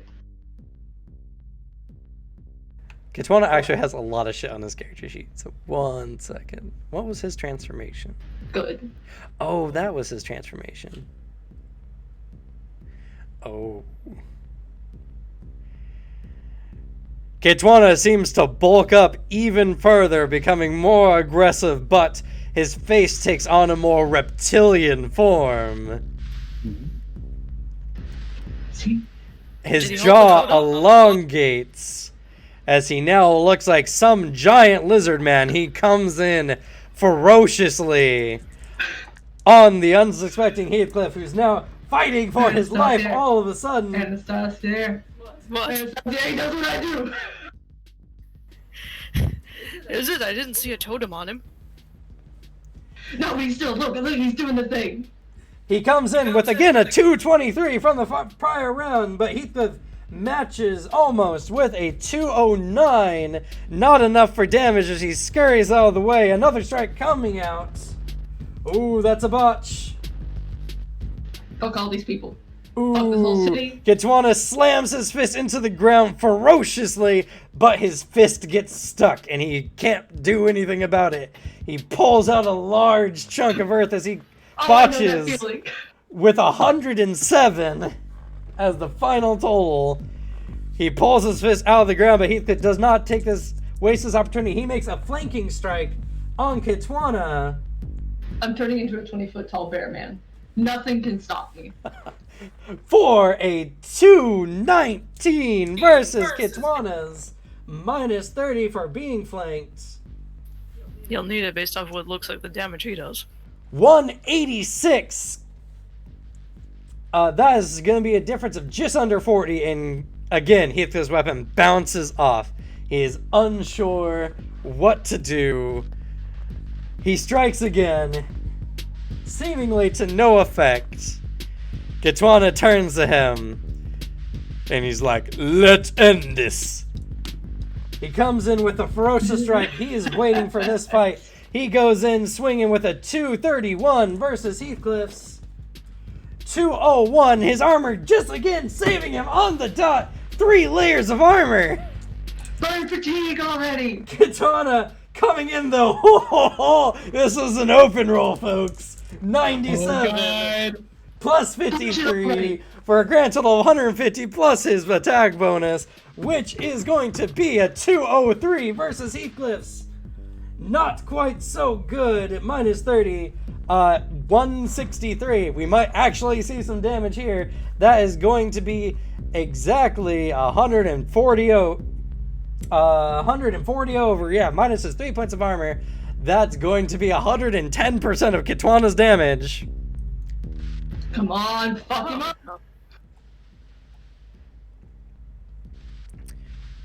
Which is going to be...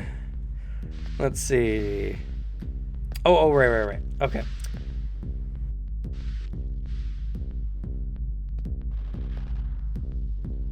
$96 points of damage. Ouch. For a critical roll of 149 versus Heathcliff's. Fuck, I'm definitely gonna have to beat this guy since Bastion doesn't 125. get turned into paste. I would very much like this man to punch me. I think he'll get through the barrier. Kinky. Most likely will. That's going to be a negative 20 all action penalty as he was hurt from that blow. But Kitwana doesn't stop. That leg comes swinging around again from out the side. Another open roll, folks. You can't make this up. Plus 79. Absolute fave. Also, you're gonna make fun of him, Kinky saying he wants to be. I've said I wanted to get punched by people like 90 times. That's like my. That was it. Fine. That's going to be a 320 versus Heathcliff's minus 50, I might add. 169. I crushed this guy already. Giggity. No tin cans in my bracket.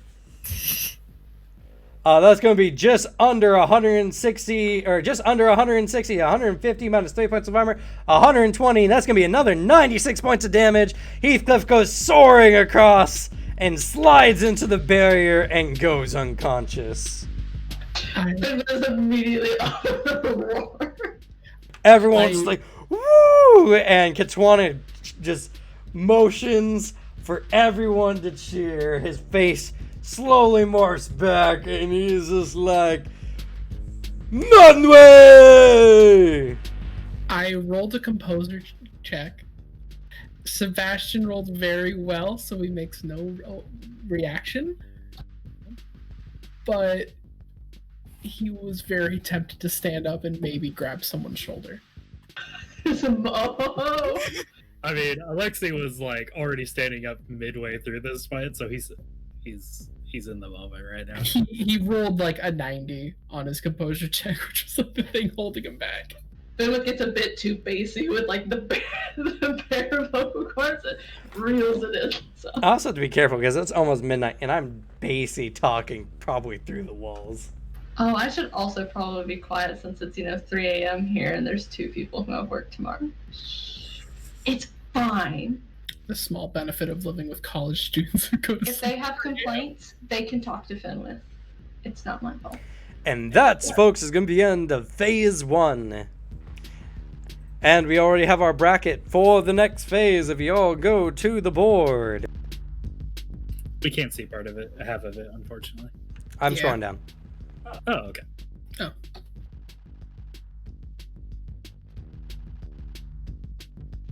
Waiting for the stream to catch up for me. Please roll.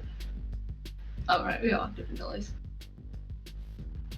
I'm gonna refresh. It's just me talking about how well I rolled in my composure. Oh, wow, you are very far behind. I don't know why it does this to me. Oops.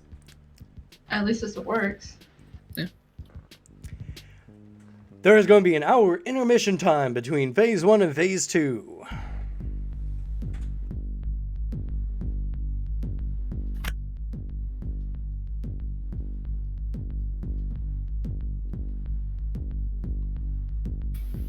Definitely the most interesting fight by far. I believe next on this bracket, this Phil character seems very powerful.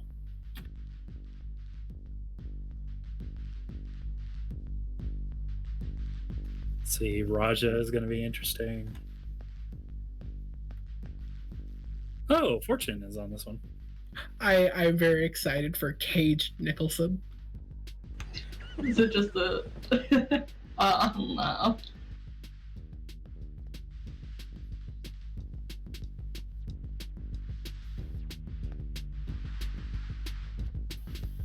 Heather Killjoy sounds very interesting. Well, maybe related to Sebastian.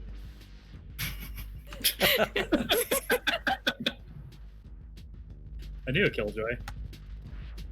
She was not a happy person. Though with this, I guess hour intermission, are we getting intermission in person? You guys will be able to, in character, go and do some stuff that's not tournament related. I mean, in real life, in the flesh world. It's a flesh roll. He was wondering if there's a break. Because I really want to go and make some spaghetti right now, because I just remembered to have some in the fridge. I'm very hungry. I need some spaghetti in me, guys. Like, right now. I To really be do. fair, in the middle of the Halloween event yesterday, Ellen was coming home from work and I called her and was like, hey, can you bring me pasta? She's like, aren't you handing out candy to kids dressed as a T-Rex? Yes, and please bring me pasta. I would like carbs. So she brought All me a right, total upon layer of request, pasta. we're going to take a 10-minute intermission. Give my voice a chance to relax for a moment. And Finn And- takes a moment to calm the fuck down. He's like, the leg bounce is enough to shake the entire arena. Before you leave, Alex, did you see another one named Nick Rage? Ooh, there's two of them. There is. Battle of the not Nick Cages. I hope one of them is face off Nick Cage. All right. Hopefully spaghetti one time. makes... Oh, pasta.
Unfortunately, work doesn't give me too much to do, so I'm sitting staring at an earthquake monitor. I remember my first earthquake I could actually feel anyway. I was just sitting there, I was like, this is so cool, and the rest of my classroom was screaming.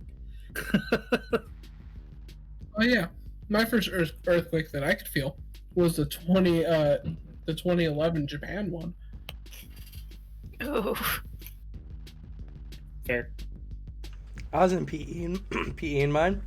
I fell over suddenly, not knowing why, because I think we were doing jumping jacks or something.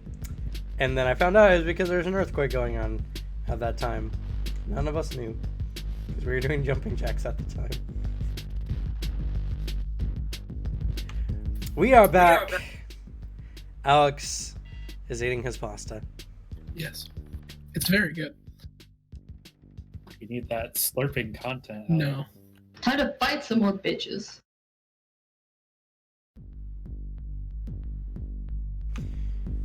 And the stream or the channel has gone over 500 total views over its lifetime. Nice. We've Yup. since the start of this stream, we've had like 20 something people stop by. So We're about to overtake you, Bob Ross stream. yes. But before we continue, which fight are you guys most excited for coming out in round 2? Let's take a look at the board, shall we? Raja Lakesh is probably the one I'm excited for. I'm sorry, I'm talking about your bracket. I mean, in the end, these fights, you're the only person you're gonna fight is whoever wins all of the next bracket. So I am super curious about Cage Nicholson and Phil. Again, the great. other bracket. Our bracket. Can we say our bracket again?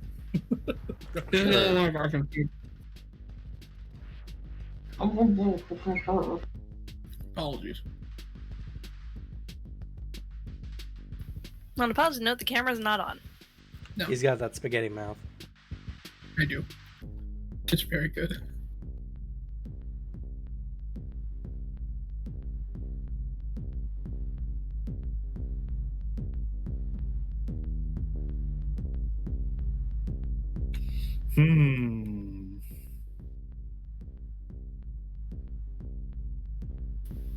I'm pretty curious for Sebastian and Siegfrieda's fight, I mean, considering how their last interaction went. My fight's going to be some story progression. However, I am completely aware that whoever wins Finwith and Katwana's fight, Sebastian's a dead man. The only thing he can hope is that each other wheel each other down so much, just a single sword throw or two can take them down. And you can steal the victory. That's his only chance. I don't know if you make another 2,000 strong shield, unless we have key abilities that puncture and damage your shields. Unless I'm really, really nice, but no, his weakness is someone running in immediately and kicking ass. So I don't know. There's 3 of them in particular I'm excited for. The only one that I am not unsure of is the Lee Jun fight, just because we don't know what Lee Jun can do, really. I'm obviously excited for Finwith versus Katwana. Everybody should be.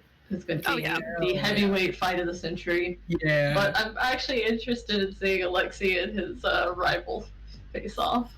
This poor I hope guy this down is to the 1 redemption. HP. The If I- redemption arc of Ken Konkita. If I did have to pick a favorite, it's probably Siegfrieda versus Sebastian, though. I am interested more honestly in what happens after the tournament, regardless of how their fight goes. True. Yeah. that's where it's going to come in.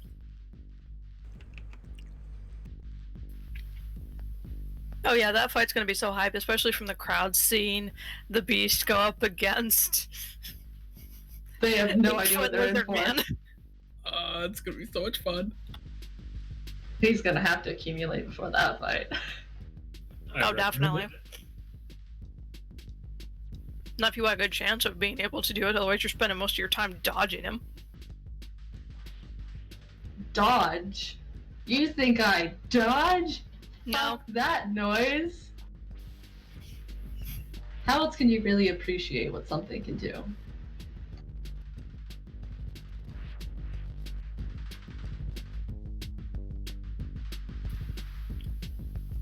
I can see Ken and Alexi's fight being super fun, considering Ken's notorious comebacks. Also, his fireball fucking hurts. His fireball Oh yeah. is super good. Can't do a lot of them, but they're super good. He may charge that thing up in advance. He can do it in one round. Okay, good. Just gotta wait for a good opening. Well, he has to do his other technique first where he's burning. So, in both scenarios, it's just... Oh, that's what he has. Okay. Yep. Yeah. Okay. So, you guys have an hour before the next round goes off. Is there anything you None guys of us want to need do? to recover. Well, Okay. That's fair. No, if it was like down there, like kind of like the common area where all the fighters were hanging out before, after the big thing, kind of like pacing around, obviously like too excited to sit still. Sebastian's resting. In like more common area, but like with the group again, but he is just kind of taking it very easy.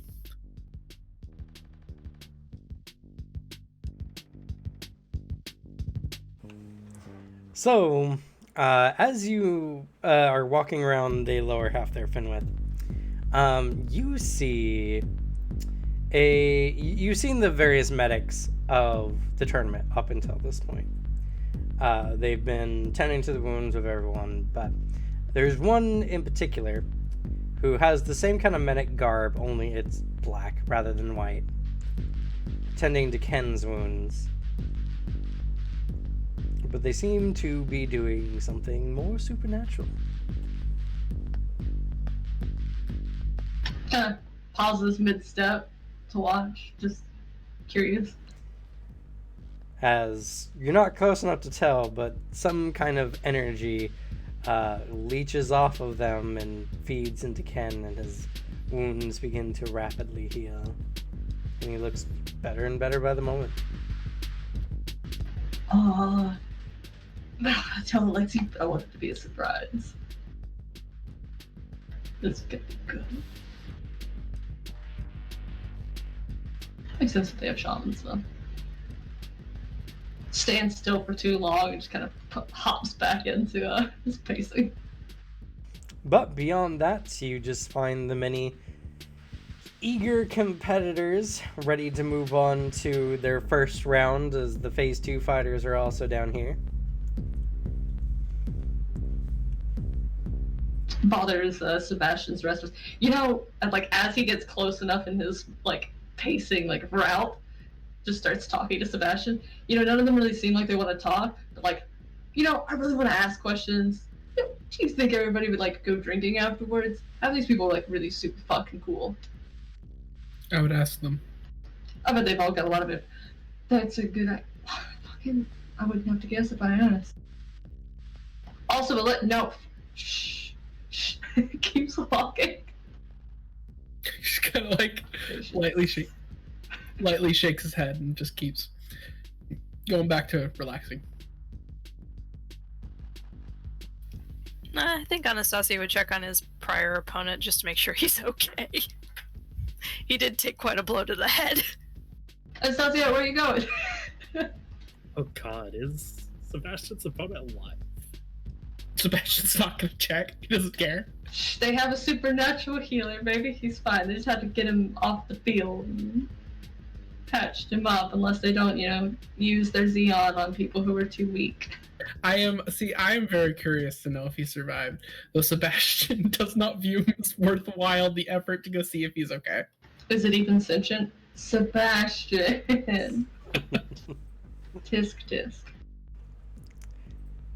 So you guys are looking around. Anastasia, you check on your prior fighter, and he's alive, doing fine, getting patched up.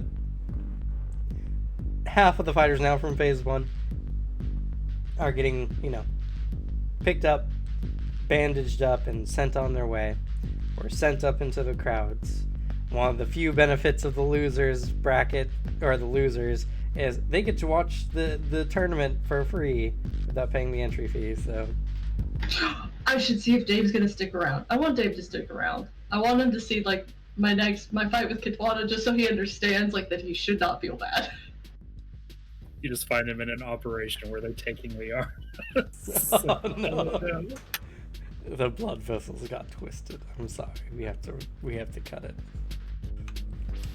No, you find Dave being tended to. His joint has been reallocated back in. Relocated back in. I don't know. No longer disjointed. And he looks crestfallen. That's just a cherry. Hey, Dave. As he tries to... Again, just the little crooked wave from the big wrist. Hey, you did really good. Thanks for taking me on. Sure. Nah, it was really brave of you. I've had a lot of people run, and no, it's good that you stuck around. You should stick around and watch my next fight. Just see. It's alright. Maybe. Roll your persuasion. He kind of like crouches down so he's not so intimidating, has like the slung arms over his knees. He's like, no, that thing that Kitwana did. No, I was down here. Well, his jaws got all long and like scaly and stuff. Did some pretty fucked shit. He kind of flexes his claws. And this close, it's probably more obvious that it's very much attached to him. He's like, we can probably do both a lot more than this. I just don't want you to feel bad. Oh, yeah. Who is in the stands? Roll persuasion first. Oh, right, sorry. See if Finwith's good nature rubs off on him, or if he's just going to be upset. That's fair. Listen, Finwith's exuberance is unstoppable.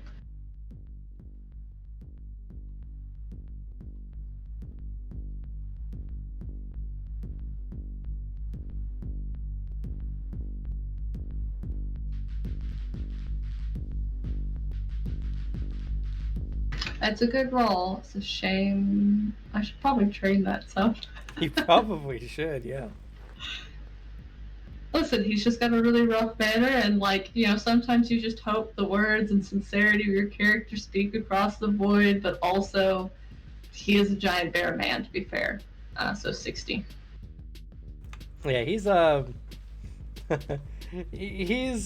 you're just annoying to him, because not only did you destroy him, but now you're trying to be all friendly, and you're like, oh yeah, you should come watch my fight,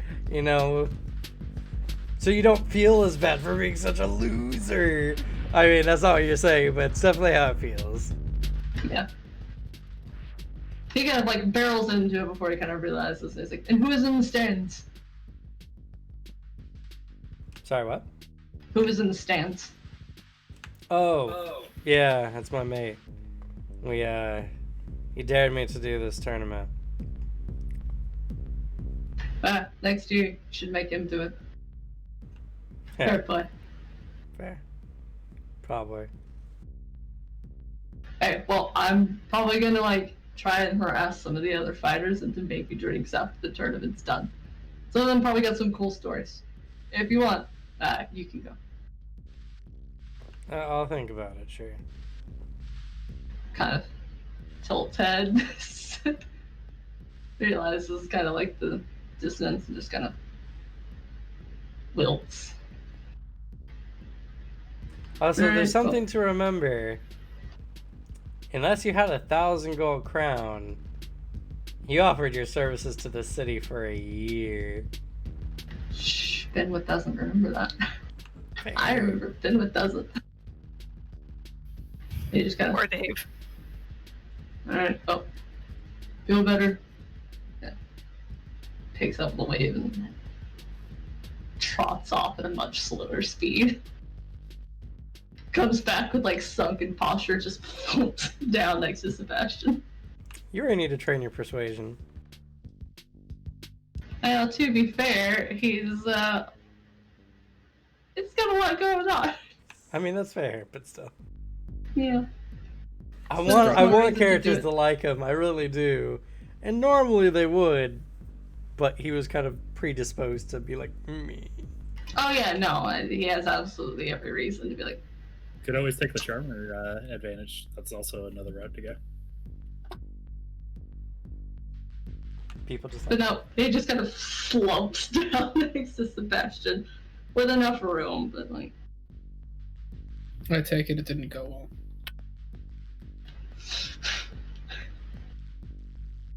just heavy bear wolf noise. No. That is scared of me and it's like mad or something. I don't know. It just kind of goes like that sometimes.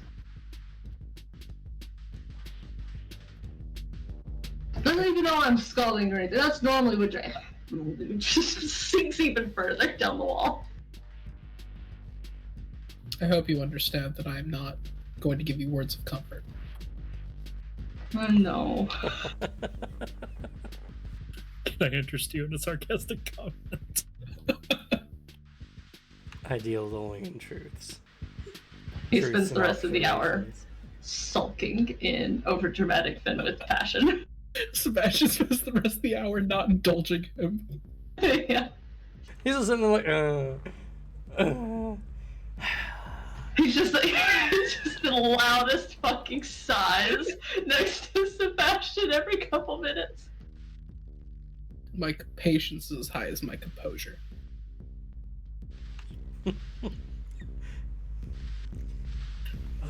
Well, Alexei is probably like checking out the confections, see if there's anything good. Is there any alcohol over there? I will check and Oh, nope, forget it. Russell's, like, rolls over, Russell's in bag for a moment, pulls out a flask. Only one sip. Only one sip, it's the bad stuff. Only one. Takes a single swing of that shit Claude gave him. Closes back up.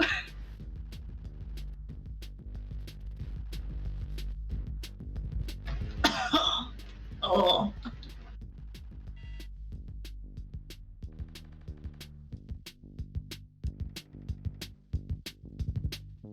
So, the next phase goes up.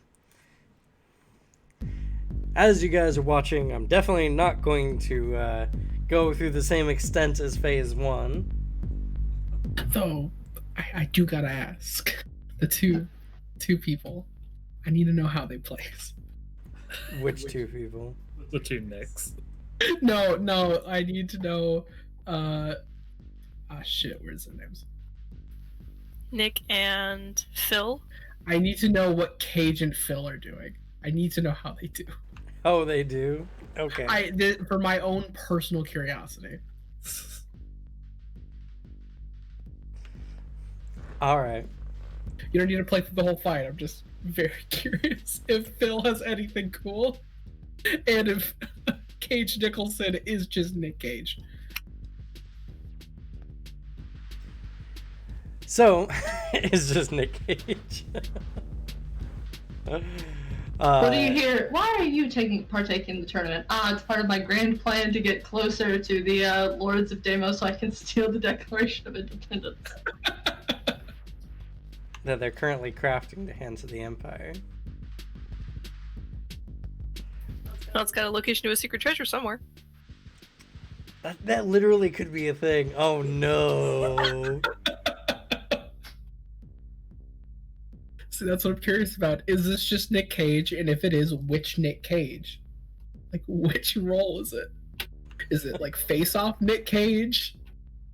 Is it one of his later, weirder roles, Nick Cage? It's the bees, Nick Cage. Oh, great.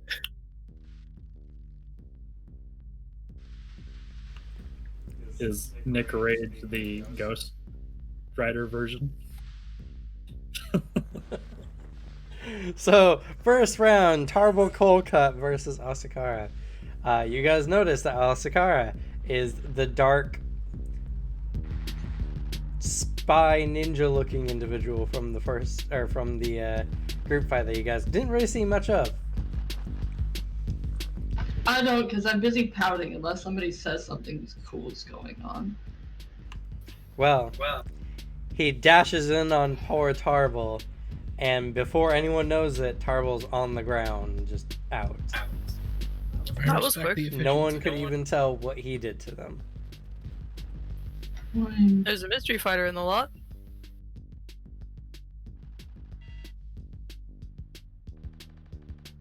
Next fight, Jonathan Grimm versus Cage Nicholson.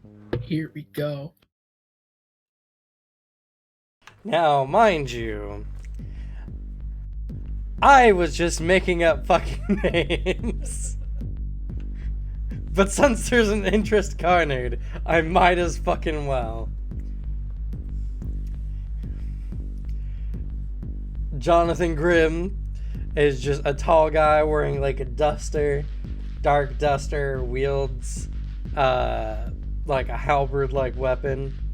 And Cage Nicholson is just loaded up to the brim with just beer bottles.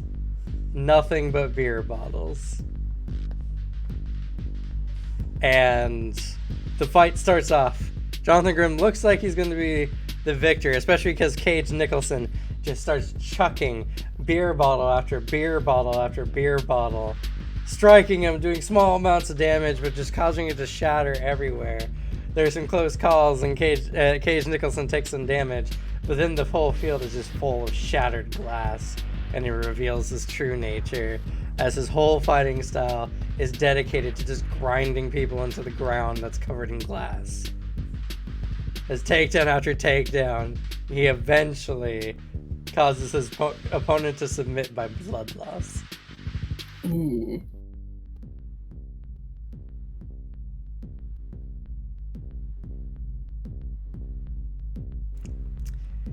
Next, Jim Bryant versus Heather Killjoy. Not a super exciting fight. Normal Joe versus Normal Jane. Heading into the arena, they fight. Heather Killjoy wins by pure technical skill.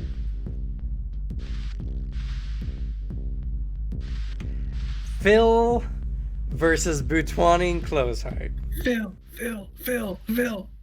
Bill Nye the Science Guy. Boutwani is a hunter from the field or from the savannas of Kashmir, wearing tribal armor and wielding a spear. And Phil is a dude with a whip. Come on, Phil, you can do this. The fight starts off. Phil whips Boutwani. Boutwani tries to approach. He gets whipped again. Boutwani can't seem to get an edge any edgewise, as Phil just constantly whoosh, whoosh, whoosh, whipping him over and over and over. Eventually, Boutwani forfeits due to the sheer amount of pain from just being whipped repeatedly over and over and over again. Good job, Phil. Been with my friend. You seem very down. What's wrong?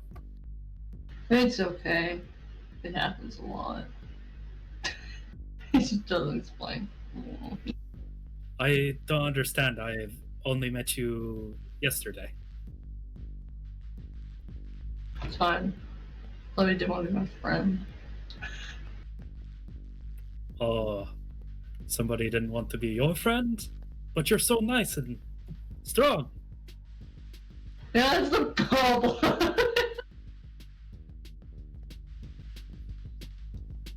Sebastian gets up and starts walking away. You start to approach him.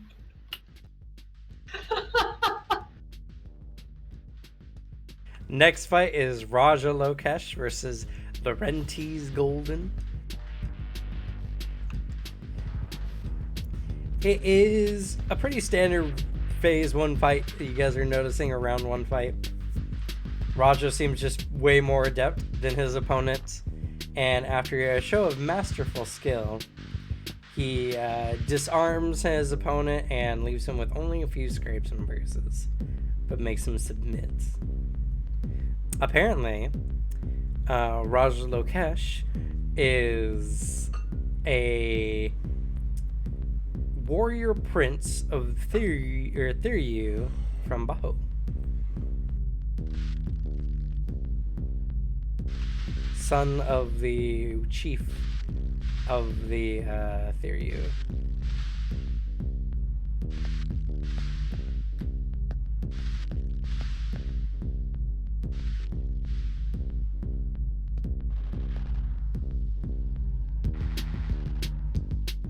Nick Rage comes in. He's a full-on brawler. He's almost like Street Fighter-esque, you know, just got the shorts and just the bands around his arms. He's ready to go. Margaret Tinworthy is a very astute, also a fencer from one of the various fencing schools of Gabriel. The gong goes off and Nick Rage brutalizes her.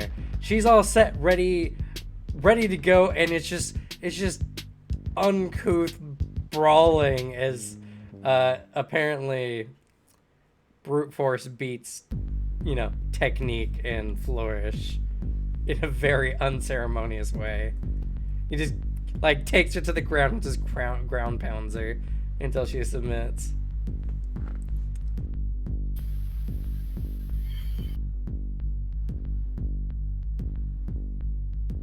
Happens. Next is Chase Grimclaw versus Matthew Bryant. Despite his cool name, Chase Grimclaw is a very normal-looking man. And so is Matthew Bryant. But due to the rules of anime, Grimclaw wins because his name is cooler. Just sit there and debate. Who's the better name. Hey, Sebastian, maybe it'll win if you had like a really cool last name. Should make yours cooler. I don't think my last name has any bearing on my fighting ability. I mean, it's like a tiny little bird, so like nobody's gonna be scared by that. They also underestimate the tiny bird. I don't think you care. I also don't.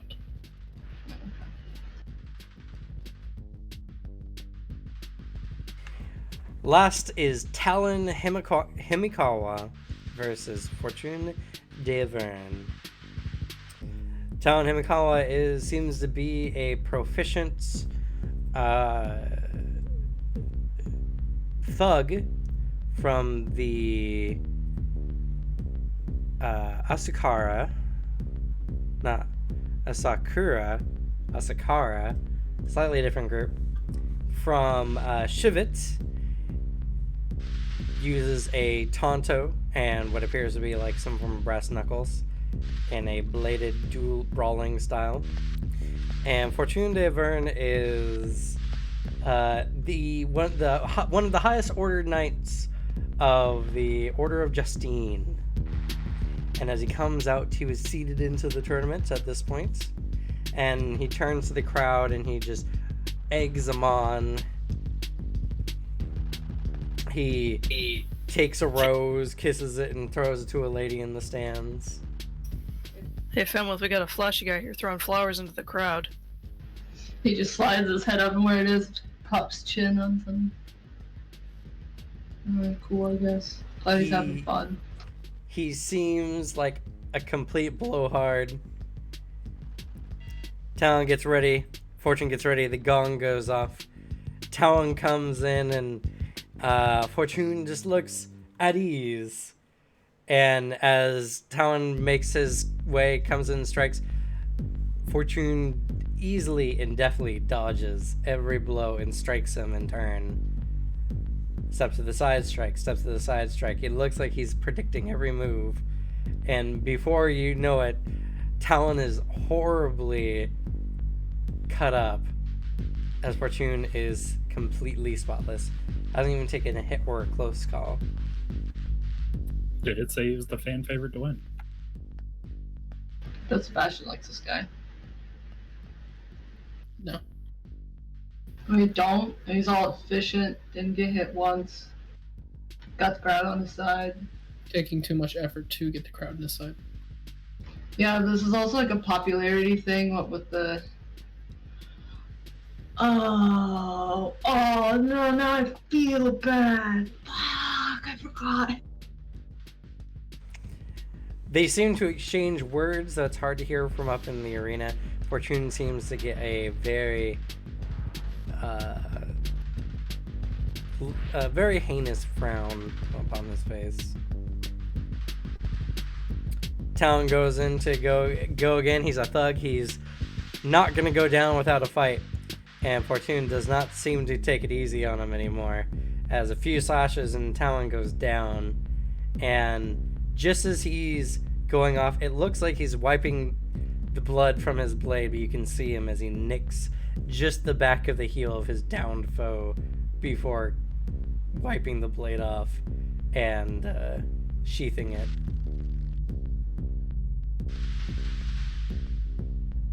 Spitting on the ground, not on the man, but on the ground before leaving the arena with a very unhappy expression. Well, whatever was said to him did not put him in the right mood. You just heal him? I think he did. I don't know if he'll be able to walk for a while.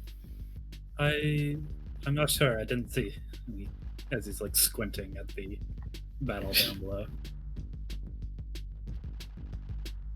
He explains what happened. A little lower energy, a little less fun of an explanation. Oh, it did say that he was going to be the fan favorite to win, so he might be a fun opponent. Fun opponent, yes. Maybe a terrible sport. Didn't exactly hear what was said between them, though. Yeah, the Rather other guy had- could have started it. Yeah. To be another person who takes honor over strength. But as you guys can see, and I guess Devin can post for Vale, I can see it. second bracket is now done in the first round, and that will be the end of the first day of the tournament.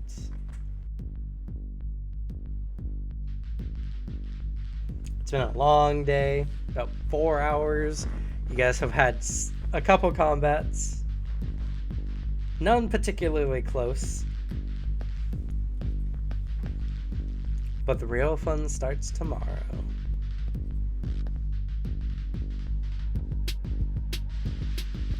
And then it's tomorrow. Let's do this shit. Would this be considered a non-restful day? This is a non-restful day. Regardless, any time you spend in the lower part of the arena seems to double any of your normal regenerations, even health if you stay here overnight. Sebastian will. No, Hanasesi would head back to the inn. They've paid for the room. Yeah, he'd head back with you. He's not injured now. And he certainly doesn't need the incense's help on regaining Xeon, since it's garbage.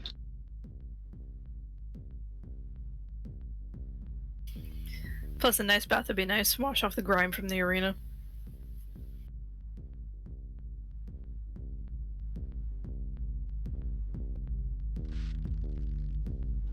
Oh, were we not going for drinks?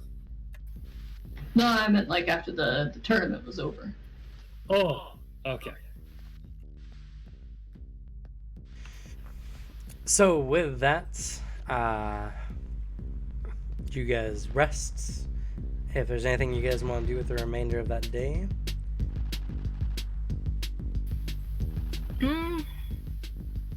What time of day is it by the time the tournament's over? It's about, about 4 or 5 o'clock. If you pass by a fruit stand, you might pick up a couple pieces of fruit. Doesn't look like any normal fruit he's seen in his homeland, so might pick up a couple for his group. What are these strange, non-demonic looking fruits? Never This seen doesn't it. come and scream when you bite into it. I can only imagine what fruit grown in moth looks like.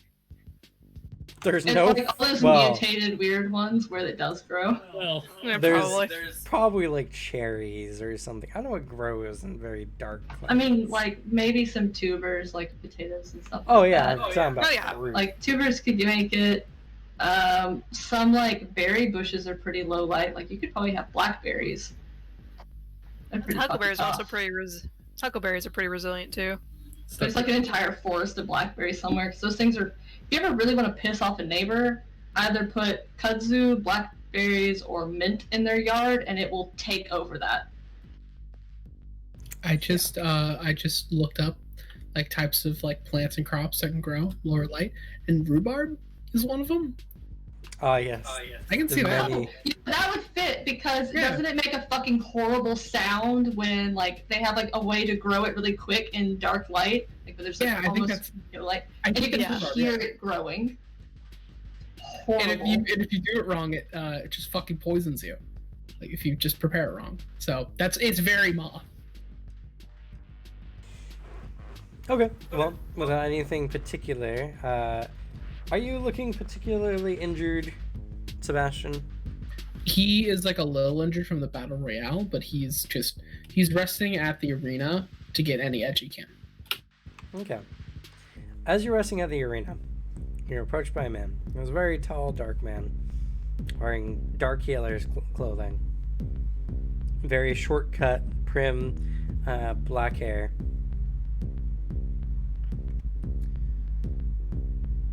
Are you injured? Slightly. Shall I heal you? Go ahead. He leans forward, holds a hand out, not touching you, but near you. You see him murmur, you hear him murmur something that you don't understand what he says. And then after a moment, it is done. Your wounds weren't that severe. They were not. No. However, what was that you just did? Healing. On request of Lady Lumina. She has expectations for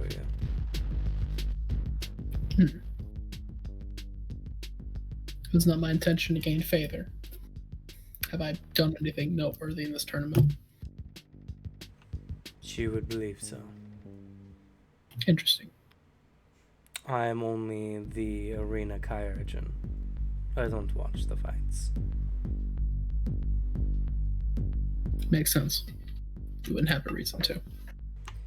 If you care, the man that you dealt with survived. Barely. I'm unsure of how I'm supposed to respond to that. He just nods to himself and walks off.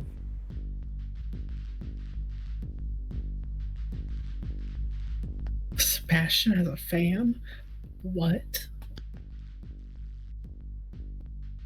Yeah, fans And is they're the way not to following put you it. around, so you've got one good fan. Though, thank God this man gave me my 4 remaining hit points back.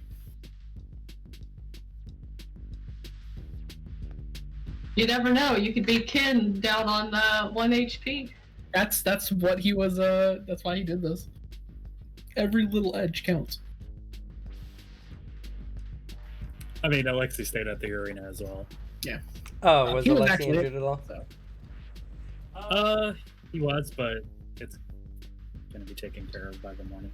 Okay, if it looks like he'll be taken by the morning, then it's fine. Don't have any ominous visitors. Do we see any of the other fighters outside the arena on our way back to the inn? Many of the fighters don't stay at the arena. The arena has... You sleep on, like, a mat on the floor in the main arena area. Reminds me of home. Sebastian finds a part outside of sight and hovers. I can't imagine that's comfy, actually. Well, actually, here's the thing. Which is comfier, would you think? Levitating to sleep or laying just on a mat on the floor? I don't know. Yeah, I'm trying to think about it. I guess if you were to like sleep in water, right? Wouldn't that be comfy? Maybe, but You like the think? way I'm thinking It about depends if you have control of like how Yeah. you're like what ratio like your body lays at. Like if you're Yeah, like if levitating makes you lay flat as a board, that'd probably be uncomfortable. But if you could like just dip right and levitate perfectly, then your back wouldn't have any issues with it. You'd be fine. Could Sebastian use use whatever telekinetic flight or whatever to just act like he's on the comfiest bed ever? Like just his levitation's just perfectly. Like No. I don't think he would do that. He but wouldn't. I don't So, think like, he would even know what that would feel like. No, because Sebastian he doesn't see the point. I don't know. I feel like because it's like an innate thing that you don't have to really concentrate on, you could just hold it. I think your body would just instinctually go to whatever its like neutral rest is. Yeah. So it's probably not the most comfortable thing in the world, but it's not going to fuck your back up, I don't think. Yeah. Yeah. I think the Also, only it's thing not- that would suck would be a lack of a pillow or anything. Yeah. And you wouldn't have any creature comforts, but Sebastian's also a fucking wizard, so. Yes. I have no need for these creature comforts. Fenwith wakes up in the morning though, and kind of out on their way back is hey, Anastasia, so grab something before we left, right? And I know you don't like need to eat or whatever, but you can, right? I think we've had this conversation, but honestly, I've forgotten your answer. I could eat food, but it doesn't sustain me like food does for you. Yeah, well, I don't know. I'm just saying. I've only got a bit of the jerky left. Keeps You pretty can have it. well, but nah, come on. We're gonna go into some really cool fights. Kind of wiggles up like a little piece of patty. Like, wiggles up. Come and share some Arctic Chimera with me. Alright. I will do it. Yeah. It's really good. You're not gonna rip the piece in half and hand you. Oh, it's so Eat. good. It's gonna give you a high Tried grade. it. It might be the glory of the fight. Have you ever eaten cardboard?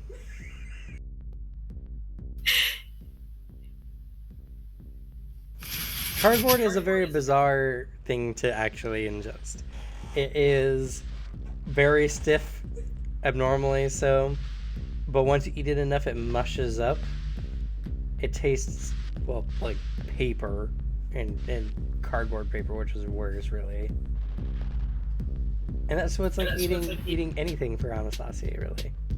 Various amounts of texture and just like Anastasia can taste the jerky as it is, but his palate says this is not good for you and it's disgusting.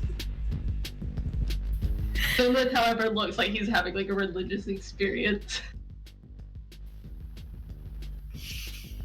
Anastasia quickly swallows it. If Gets these it things over. weren't tougher to kill, they'd be extinct. This shit's so good. I'll take your word for it. It's actually true. Lots of wild game It doesn't tastes taste delicious. Unfortunately, it doesn't taste the same for me. But I'll Alright, take you know your what? word. Next time we run into an Arctic Chimera, you just jump on it while it's still alive and just take a slurp. I will have no problem with that, as long as I'm not bitten in the process. I'd say it can't bite you because you're on it, but it's got a lot of heads in a lot of places. Well, technically, I could drink from it as it's dying. It's still got life essence in it.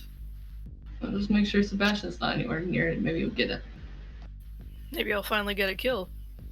Instead of him stealing it from you. Yeah, no, I mean, it's fine, because, like, we're all still in the fight. But, like, it'd be really cool to be able to, like, finally get my hands on, like, one of those big motherfucking monsters and actually kill it myself, instead of just having Mr. I haven't touched anything in my entire lifespan. I've been hovering 2 inches up and just throw everything around. I probably am not actually holding spoons or fucking cups when I drink or eat. They're just actually hovering in my hand.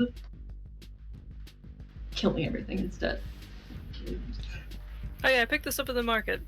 But you might enjoy it. It's not something normal for either of us. Just tosses you whatever he picked up. It's an orange. You know, I know it's cold and all, but I have explained the whole we steal shit from people, right? I paid for it. There's a way not. I mean, I'm gonna eat it. It's Just an you don't orange worry and a about- banana. Oh, I actually like bananas. Hang on. Yeah. Okay. They're normally not this color by the time they get up there. I was trying to think of like what's something that grows this far south that honestly I've never seen before. Ah, yes, like Mediterranean or like meridian fruits. Yeah, so Goes to Philip has it picks up like has a a- jackfruit. he has a breakfast of an orange, a banana, and some Arctic Chimera jerky. It's actually pretty good breakfast, really. Well, nutrients you He's need. gonna need it. Not many carbs, but you know.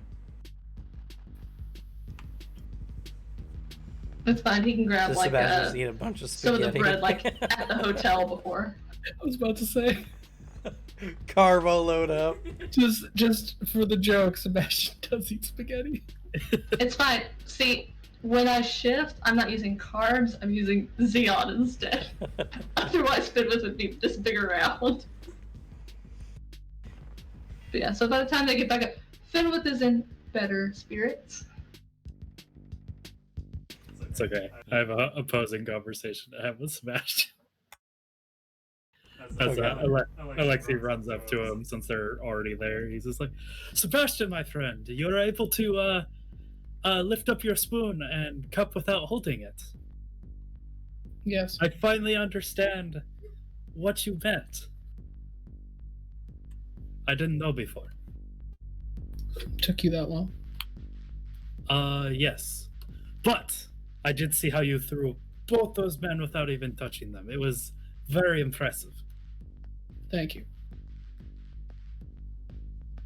I admire your ice abilities.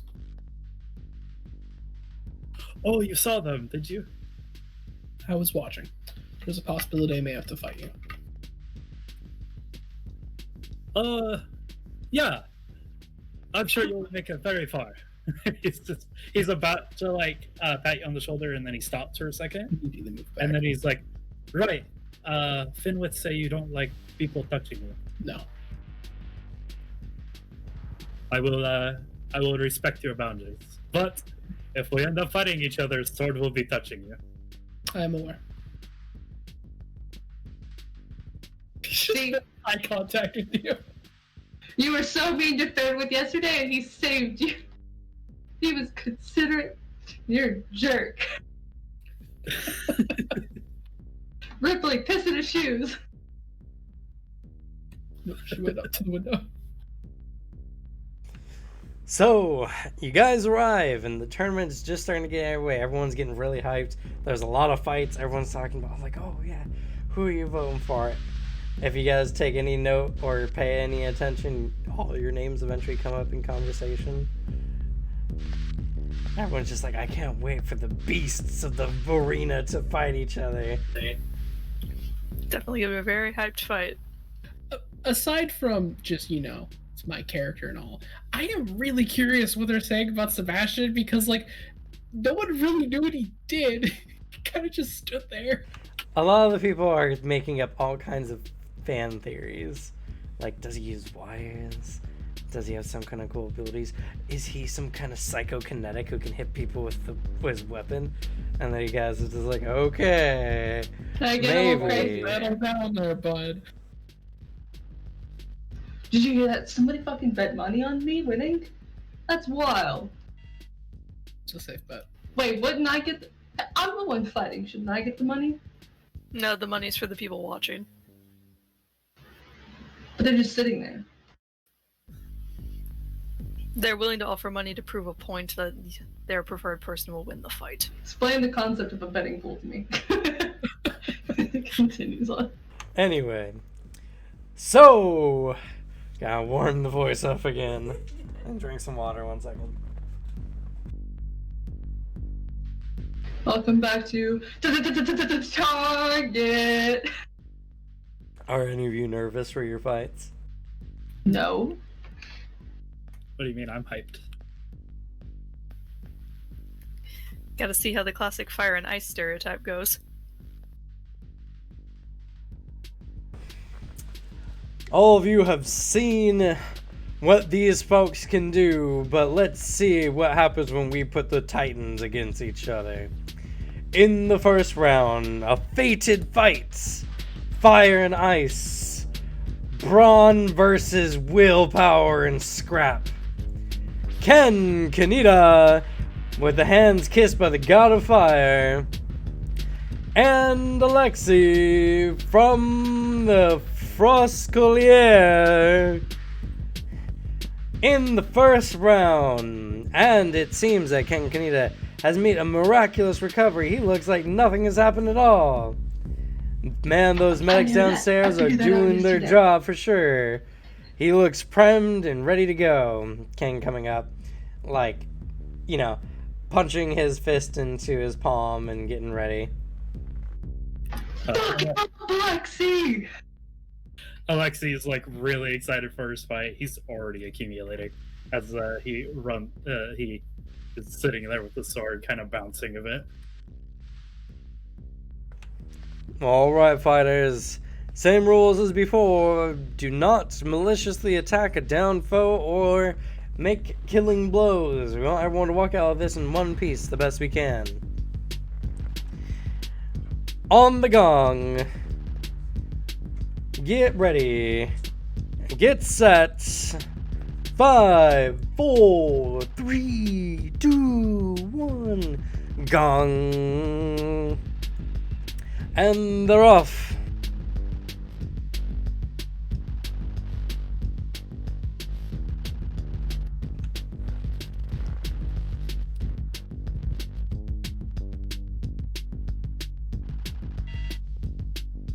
Oop, indeed. That's a 149 versus 58. Ken starts off, giving his hop, bursting into flame as he has before, and he bolts in for you, Alexi. Alexi with a big smile on his face. He comes in swinging. He will, as he was accumulating before, he will proc his armor up. Because he respects this guy a lot. This is definitely the time to prep your fights a little bit, for sure. He's coming in, and he is going to be swinging with a 172. 185. All right, so Ken comes in, a flaming fist comes whizzing by, but he manages to back out just in time. You can counter with a +5 if you so choose.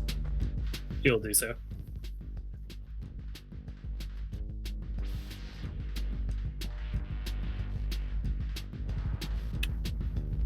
So at a +5.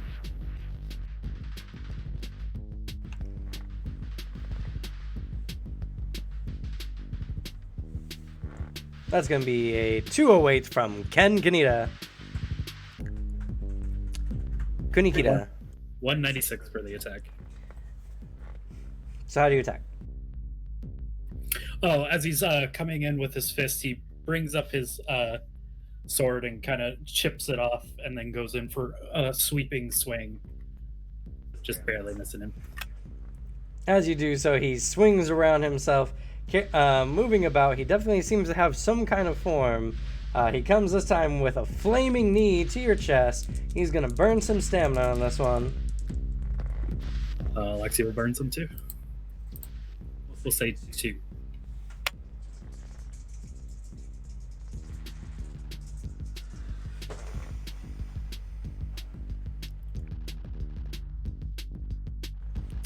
So that is going to be a 227.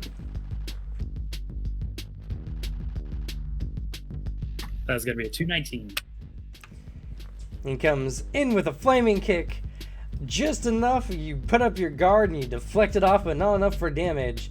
He bounces off and he seems ready to keep going. It's your go. All right. He's going to continue to accumulate. This is the fight he wanted. This is Right. yeah. Let's see.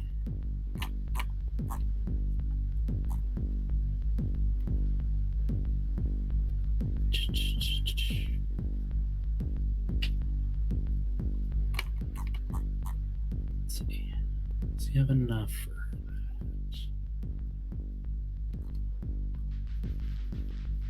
Not quite. So he'll be holding on to that for now. Let's see. You have one more attack. Yep. As he goes in for his next attack and seems to shrug it off, he's going to go in for another overhand swing.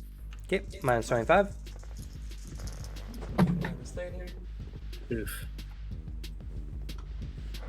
183. At a minus 25, that is going to be a 142. So these two going at it hot and heavy, coming in, exchanging blows, but neither of them taking any significant damage in the first round. Ken comes up again, and this time he's going to come up with another left hook.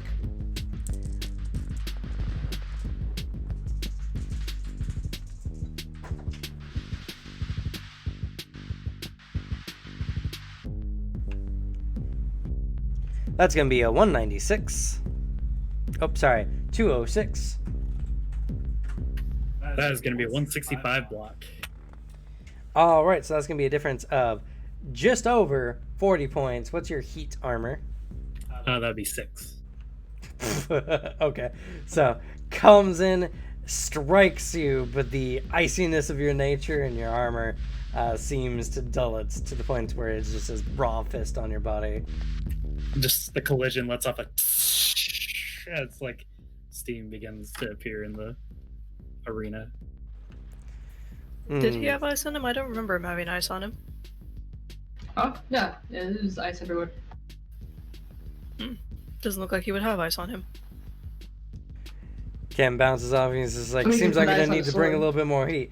He charges up his key, and it's the dreaded fireball, and this time he's going to drop some stamina into it. Oh, Alexa's going to drop some stamina. Gee. He's going to put 3 into this. Okay.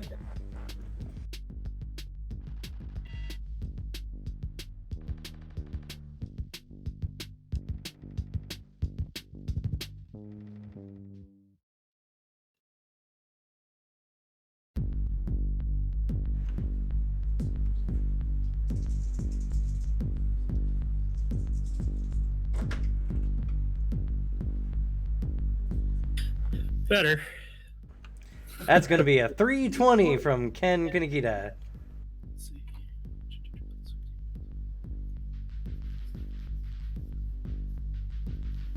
That is going to be a 247. All right. So just under 80, that's going to be 70 minus 6 layers of armor for cold, meaning that does only 10% of the damage. That's still going to be 10 damage. Oh, did you subtract 30 for the I did. projectile? Oh, for it being projectile, sorry. No. So it would be 40%, 40 damage at this point, I think. No, it's going to be half. Because you only have penalty of 45. Oh, 45. So minus 15. So that was a 247. So a 232. Because I did it for Yeah, so it'd just be 10 more damage. So you just take 20 damage. As his igneous bolt strikes you. That's going to cost him some ki, though. He's still going strong on his ki limit, though. Fair.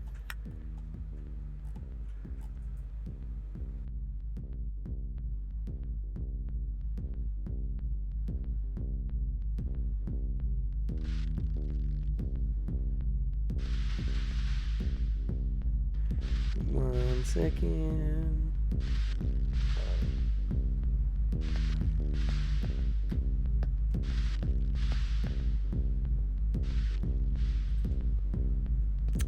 don't... Oh, no, never mind. I do have this maintenance. Okay. That is all he has for this round. All right, Alexi, seeing the blast, spins his blade again. Oh, right. Yeah, because it's 30 for a dodge, correct? Yes.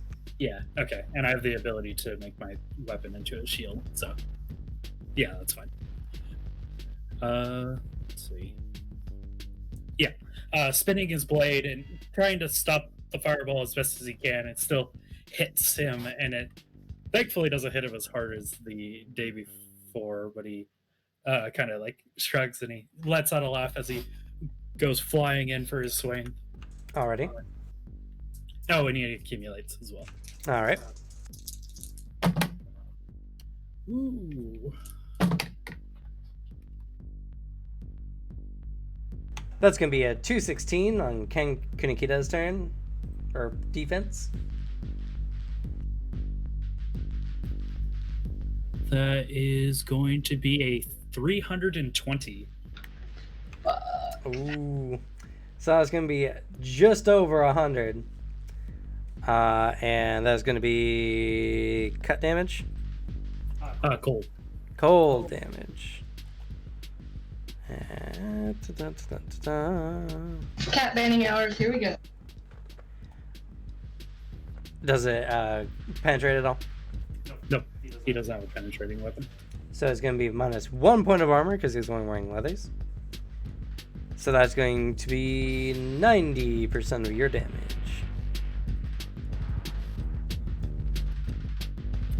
That's going to be 99 points of damage. That's critical. Oof. That is a 179. A 179? Yikes. Rolled an 80. Alright. Well, he has 118. So that's going to be exactly 60 over. I need you to roll a hit location. Hey, Sebastian, do you think he'll survive this? That's a 96. Maybe. A 96. That's All right, that's a 99. a 99. That's in the head. As he gets domed, he currently has a wound penalty of 60 that will not be reduced until the day is over. As he brings up his guard the best he can, and you just burst into him. He's still up, he's still going, but he's hurting. Youch. Oh, fuck. Alexei kind of seen the hit. It's kind of like when you're like fighting somebody and you accidentally hit them in the head, sort of thing. Just kind of the flow of combat. So he's Right. going to hold back on this next attack. Okay, it's gonna be minus 30. I'm sorry, that's your second attack. So minus 40? 40. 42. 42.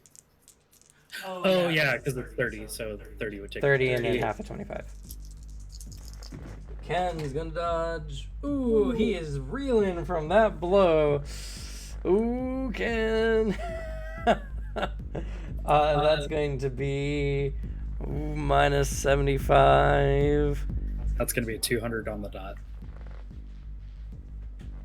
78. Poor Ken. He lacks defenses. He's a very offensive character, to be fair. You don't need defense regardless, if you just fireball someone to death instantly. that's over 120 over, minus 1 point of armor, 110% of your damage. That is going to put Ken out. Or so you think. Oh yeah. But he has his feature still that prevents him from going down. Come back, kid. Here he goes. Yep. He's currently at negative hit points. Hi, sir. And he's currently fighting some disadvantages. But he's going to put his all into it as he goes down. You think it's done, but then suddenly just fire begins to ebb off of him. As he gets up, seeming to be out of it, but still burning hot. He is going to burn some of his negative hit points. Oh. Kid, no! Do that again, please. He's going to get close, as close as he can to death. To be fair, he has a death wish. That is one of his negative features. Oh no. As he burns himself with the power of Eld. They don't say I have that kind of death wish. As he seems to be burning, various veins like hot coals begin to burn throughout his body. He seems to be getting hot, and he is that's going sick as shit. to add an additional 60 onto this next fireball for an all-out attack. Seeing him come in for it, Alexi is going to oblige, and he's going to activate an ability of his own. And he's going to burn fatigue. Ken's also burning the rest of his fatigue, so this is his last strike. No second chances, which is going to bring the bonus up to a total of 220. So he's probably going to max out on this roll despite his negative 60. That's fair. Yeah, he's his rival. He's going to pump 3 fatigue into this. That is an open roll on the dot. He gets a 320 on this last strike. I don't even need to do the math because the numbers are too high.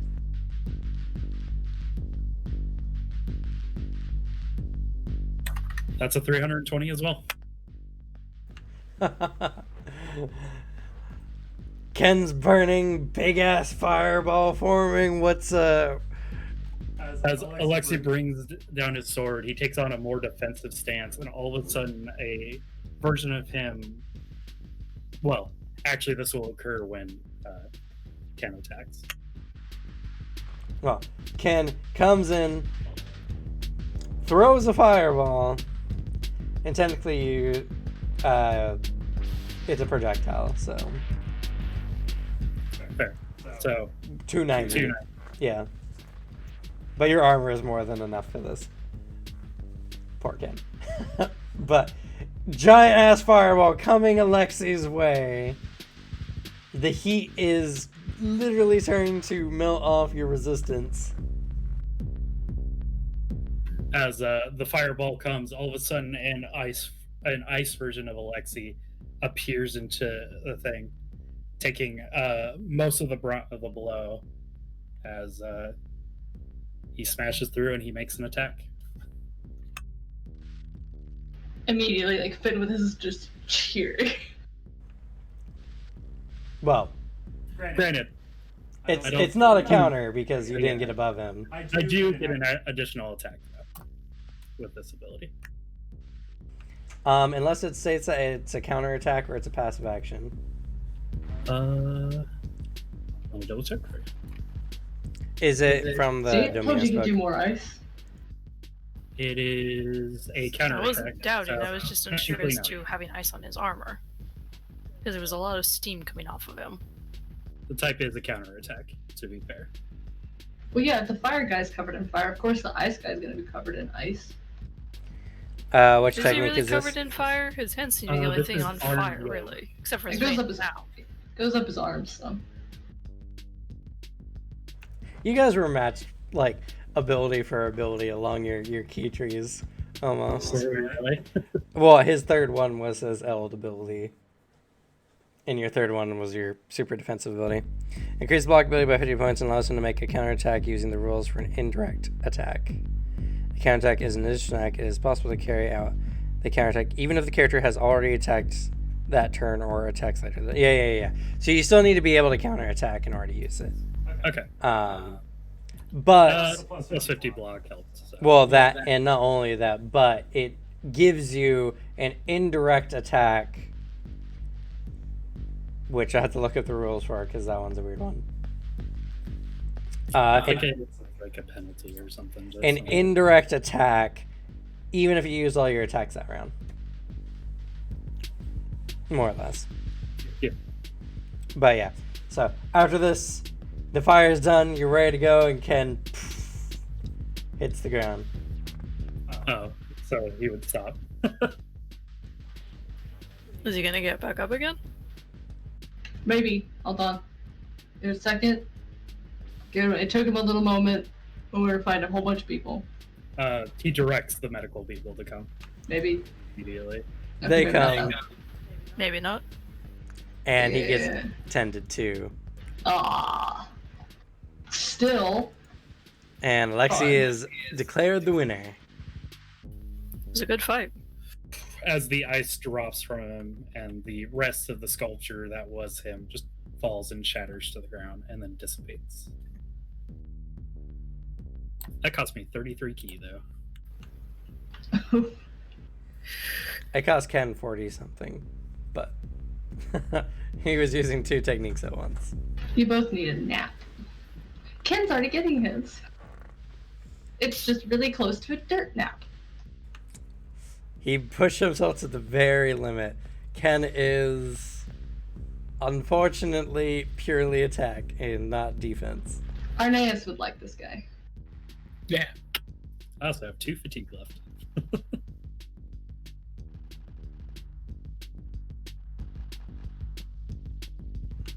As Alexi kind of breathing hard and kind of gives a bit of respect to his opponent as he sheaths his blade and walks off, staying out of the medical people's way. Fuck yeah! And with that, there's a momentary break while that gets tended to before Anastasia and Li Jun Zhao You got this. take to the field. Probably. Oh yeah, before the fighting starts, did they repair the hole in the field that the last fight Yes. put in there? Okay. The field is mostly made of sand, so any major divots or Okay. anything gets quickly fixed. Okay. Otherwise, that would have been a major pitfall. Good luck, Anastasia. Lexi sits down next to you, and there's kind of like a bit on the bench. He just kind of like reaches over and just like touches and oh, that's actually really warm. Yeah, his fireball is very strong. Yeah, you said you were all excited about it last time. How was it? Getting hit by it second time, I fare better. Oh, you were ready for it too. What was the ice thing? The U thing? Oh, that was Arnbjorn. One of the cross-collier techniques. Huh. That was pretty cool. You seem in better spirits. It's good to see you happy again, Finwith, and he pats you on the shoulder and shakes you. Oh yeah, fights are fun. And, you know, bad stuff is always gonna happen. Like, life's just kind of like that. So, gotta try your best, keep your spirits up. You know, miss all the shots you don't take kind of thing. Try to let it get you down. Or at least, keep you down. Anyway. Next up, we have Anastasia, Knight Get your of hand on my House face. Serban, versus Li Jun Zhao, prodigy of the School of Lamas, entering into the field. You got this, Anastasia! He gives a respectful bow to his opponent. She huffs, but she does the same. Aw, good sport. Getting claps. Kind of mockingly.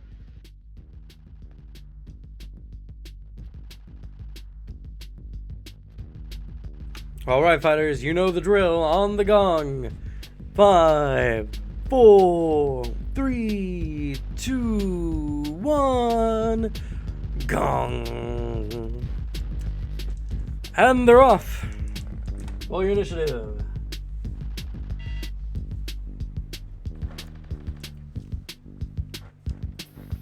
That is a 173. 175. Oh. Oh. If you guys were in a ranged battle, you guys would fire at the same time. Fun fact. So you both, well, Anastasia, you seem ready, but she looks you up and down and seems to take your measure. And she sighs and she says, "You have no idea the training we go through." As she focuses, and suddenly a second version of her walks off and joins her on the field.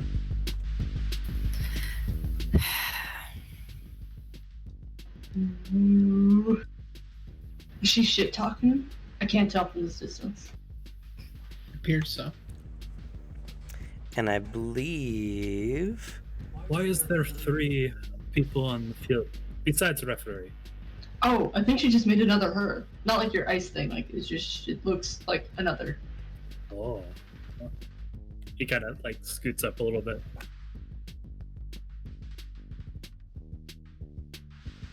And let me double check something real quick. I don't remember if it's full action for this or not.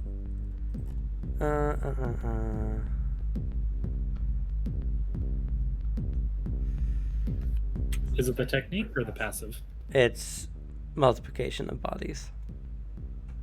Oh, I have no idea. It's a full turn. Okay.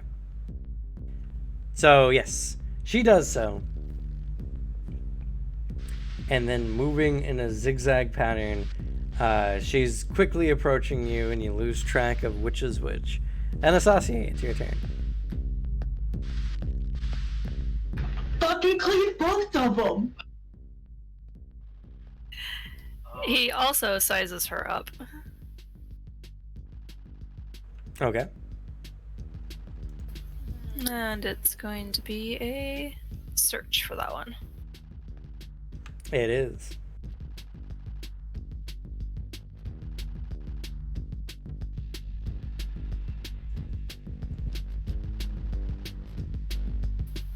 That is a 105 to search.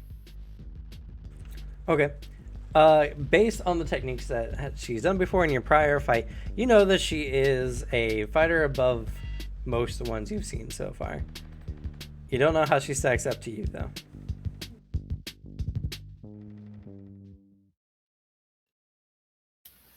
He's just going to prepare to counter since he is unsure as to what she's doing.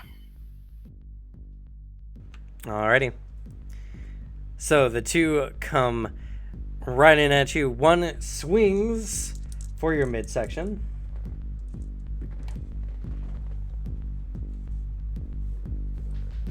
She is coming in with some kind of cloning ability. The Far East are full of crazy folks with lots of amazing abilities. Let's see how the young Anastasia manages to hold on this. That's going to be a 135 at you. A dodge of 251. Alright. That's going to be slightly under 120 over. You can counter this one if you want for 55. Yes, 55. Sure, why not? Okay.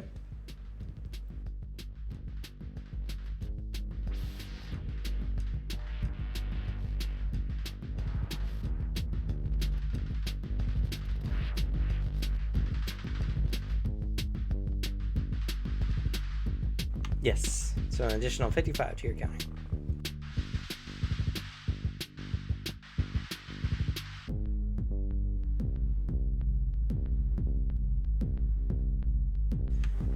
And that's going to be a 180. That is a 271 attack. Alright, as you come in with a nice swing on this one, the blade makes contact with her. She seems surprised and then disappears. Alright. And then she says, "You're looking the wrong way," as she strikes you again. This time, not realizing, but you've been flanked by her and her double. So this is going to be a penalty of 30 On top of this is your second defense for the round, so negative 45 to this defense.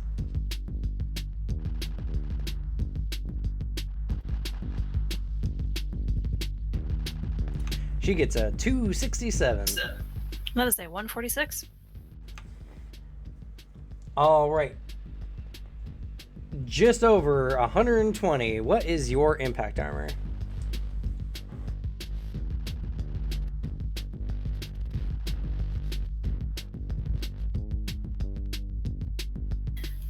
Three impact. 3 impact. She penetrates 2 of that. So that's going to be 110% of her damage. Which is going to be 77 points of damage. As you swung and you don't have quite the ability to move fast enough. This is the fastest opponent you've ever had to deal with. She comes striking for your midsection, striking you for a true amount of damage. Is that half of your hit points, or are you still in the clear?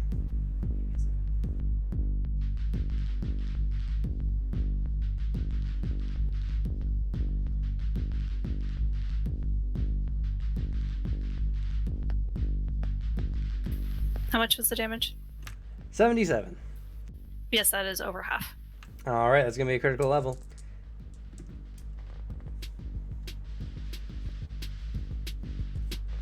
Critical level of 169. Giggity.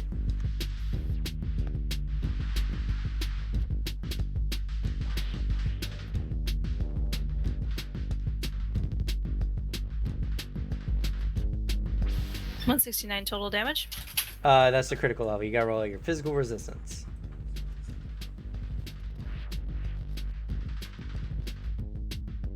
That's a 107. All right, as this couldn't possibly maim you, you ignore it because you ignore criticals. Oh yeah, so that was a really mean hit, but luckily Anastasia is kind of like a freak like the rest of us, and so like I don't really quite get it, but basically like none of the stuff that you hit to purposely kill or put somebody down really actually works on him. Oh, he's very hardy for his age. That is very good. Yeah, something like that, but like even more extreme. Like you could stab him in the heart and he'd just be like, I've been there, done that. Oh. That's a crushing blow that should have done damage to multiple of your ribs. And she doesn't seem to stop. If you don't go down, she comes around, spinning her staff around. She's going to make another strike. And this is going to be your third dodge, so this is going to be minus 50. You're no longer flanked, though. Don't be afraid to burn fatigue. If you need to. And this is going to be 222. Yeah, he's gonna burn fatigue considering the size of the blow she gave. Let's put 2 into it. All right, that completely counters the onslaught penalty. So you just roll your defense as normal.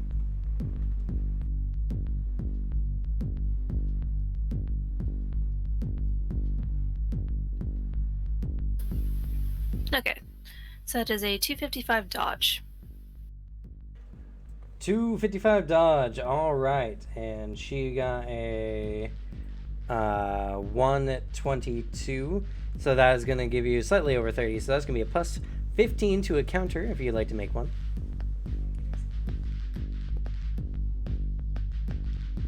Sit on that table.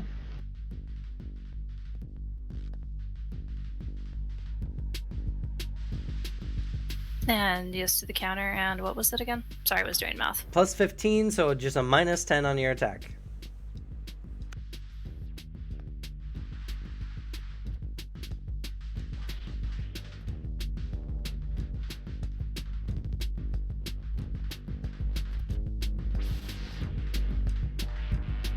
She comes in with a strong 232.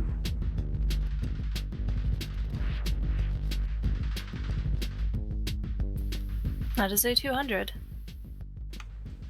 So you swing your weapon and she leaps out of the way using her staff as some kind of pole vault. making some distance between you two. It is now your right to act. Question: what's the lighting today? I'll say the tournament typically starts in about noon, so good lighting.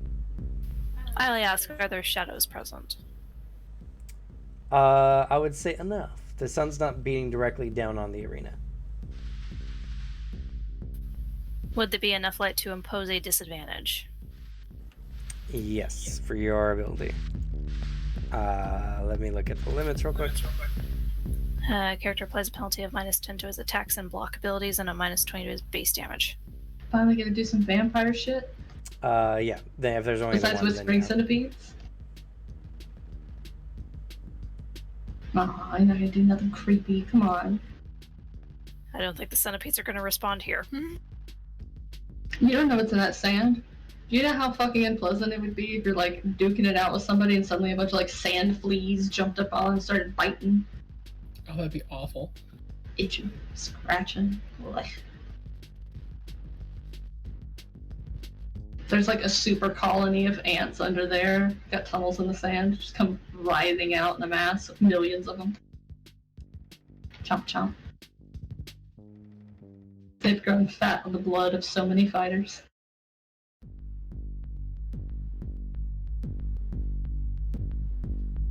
What are you doing, Anastasia? He is going to have his shadow reach out in her direction, then just shoot up to surprise attack her, since no one expects the shadow to attack them. All right, let's check her notice. Does she notice? No. No. But barely. She was 30 points off.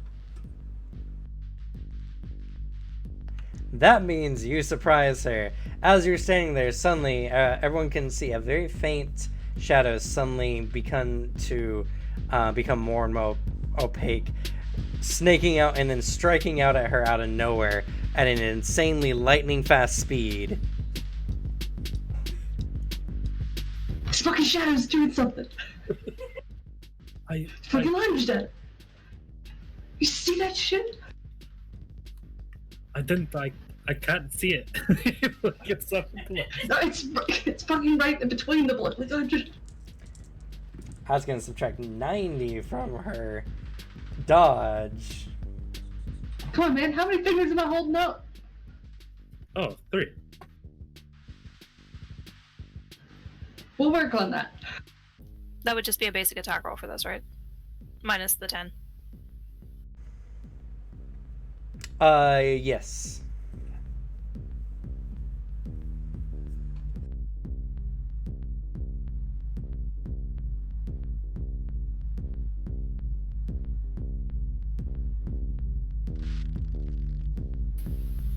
That is a 208.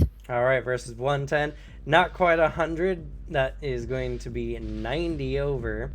What is the type of damage? It is thrust. Thrust. Okay. She has no thrust armor, actually. She's not wearing any armor. She was very confident in her skill and was not expecting it. As you said. And Who so expects what's normally the base damage? I think it's your presence? It is presence plus my power modifier. Or is it twice your presence? Just presence plus power. It was just presence plus power. Okay. So that's a 57. No, it's your power modifier. Not the power score. What's your power currently? Power is currently at a 7, So but that's it's not plus 5. showing me the modifier. So yeah, plus 5. Okay. So that's 55 minus 20 because of the time of day. So that's going to be 35. So you're going to do 90% of 35 damage, which is like 32. Yeah, so 32. Regardless, that is quite a strike on her. Not enough for a She's critical. glass cannon. Not quite a glass cannon. Dodge tank. But she's not wearing armor, so her health is kind of less by association. Okay.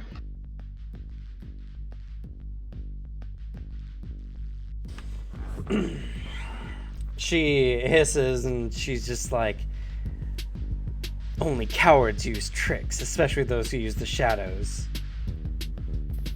Says someone who just created a clone of themselves on the battlefield. You obviously are doubting my own experience, and I can guarantee I've had far more than your pathetic life. And he goes to attack her. Okay. I think you're talking shit. Minus Oh, man, I 25 wish to I your could attack? hear.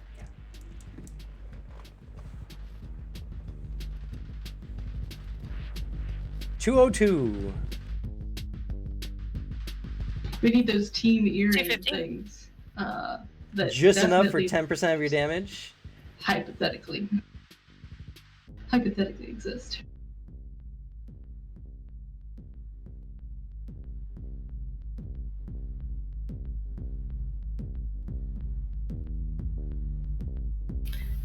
That is 13 damage. 13 damage, and she's gonna have to make strength roll now. Make a strength roll, please, using the strength of your weapon. She gets a 9.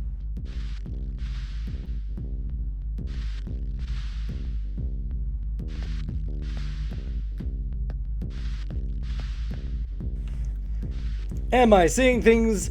Anastasia has just used her shadow to attack Li Jun, and she does not seem happy about that.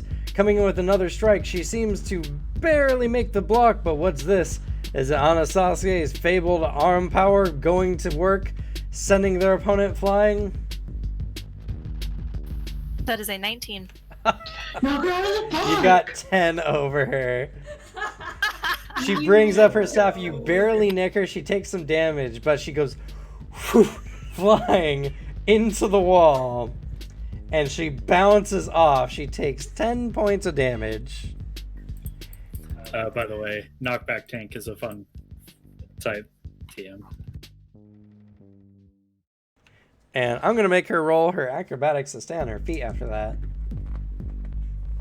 She manages easily to land back on her feet afterwards. She seems definitely put off by this, as she was sent to the other side of the arena. So, I mean, up to like over 100 feet away. But it's Li Jun's turn, and since she has the space and nothing to do with it beyond this, she runs up and creates another clone.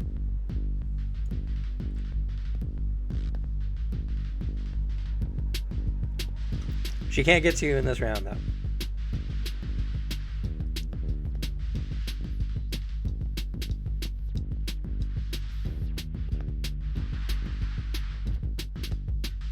So what is Anastasia doing? Li Jun is not giving up. She hits the ground running, and she makes another one of those clones and is hanging on Anastasia, trying to do another flanking maneuver, it seems. Is there a limit to how far this ability can reach? It should say in the ability.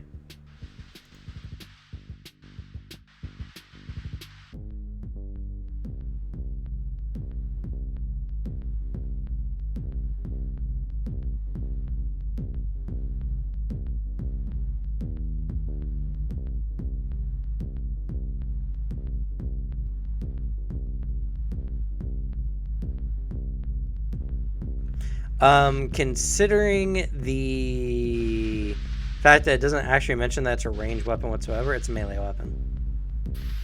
Okay. Technically, you can make a range attack of 30 feet with it with your area attack.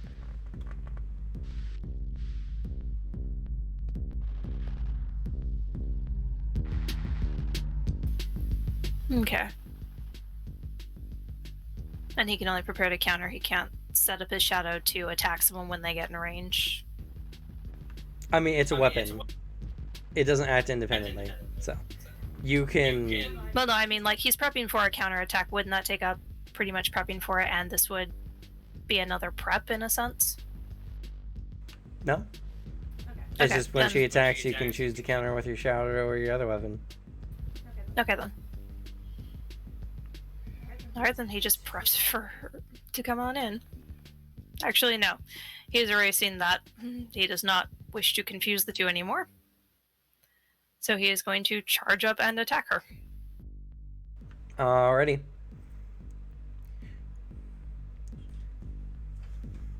So as you do so, I need you to roll a die, any die. I'm just looking for odd or even.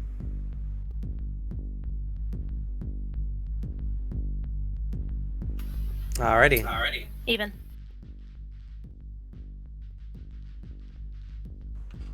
Let's go ahead and make your attack. She's going to go ahead and defend.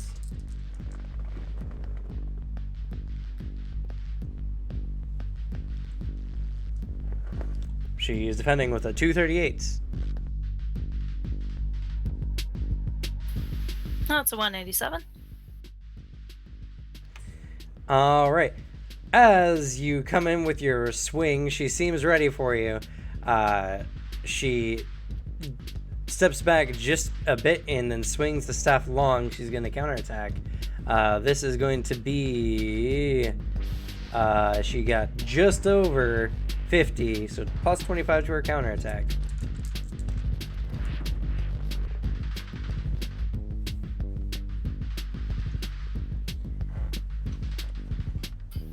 That's a 225 dodge. 247. Jesus. She swings wide. It goes just over your sword. She outranges you just by a hair. It slaps into you, but your armor seems to defend you just enough.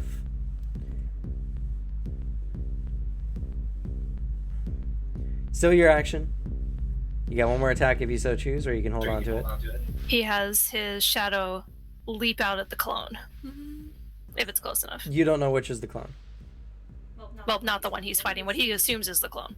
Okay. Your shadow jumps out and attacks. They're aware of it this time, so no surprise. That is going to be a 190 dodge. That was a 221 attack. All right. It flings out, penetrates through, and poof, she disappears.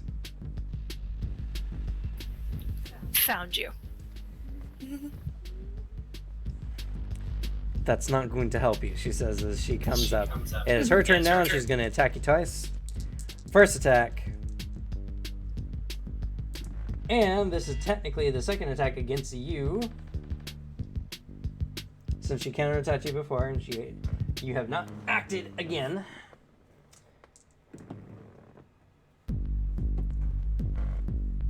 Okay. This is my second time dodging, so what was the negative? Doesn't matter. She swings at you. She rolls a 90, or she rolls a 1 followed by a 94 for a grand total of 109 botch level. As she swings down, misinterpreting the distance between you two, and she swings, noticing her weapon has caught between the two prongs of your giant sword. Or are you using your Gros Mazier? I don't think so. No, he's using the Breaker Blade. Were you subtracting 30 from your attacks? Yes, I was. Okay. She accidentally knocks the weapon loose from her hands. And she loses the right to act for the rest of the round, so she's now unarmed, and it's your go, Anastasia. She gets into a martial stance, getting ready. She's so lucky you didn't have a counter attack. That would have been insane. So her weapon's now stuck between the blade of... in between the two blades? After the attack, it dropped to the ground. Okay.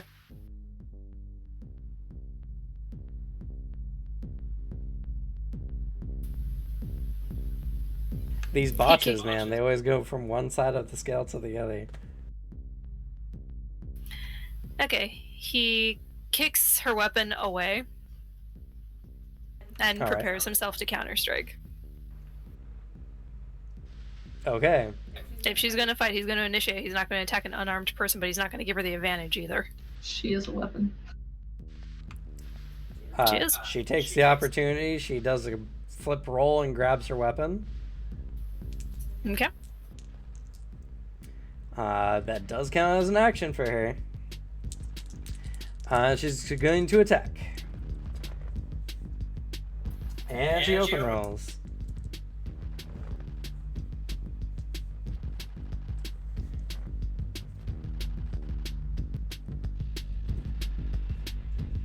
I don't know why I didn't capitalize. Totally should have taken that shot. That is going to be a 301. She was totally about to throw hands. Let's go ahead and put a few fatigue points in. Probably. Let's go ahead. You watch how much you put into it, though. 'Cause Yeah. It's current penalty. If you go down to 4 remaining, you start taking penalties. Okay. Unless you have reduced penalties. Oh, then I will avoid that. Already close enough. Because what's the penalty for hitting 0? That's a negative 1, 2. Yeah, screw this. I'm just gonna use my own dice. That's right, yeah. Because the first is minus 10, then minus 20, 40, 60, and 120. Let me double check that. Okay, that's a 99.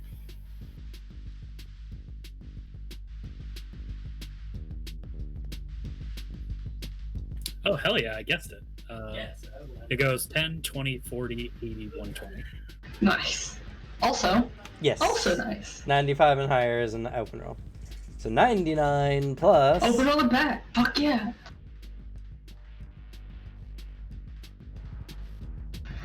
You got this, short shit.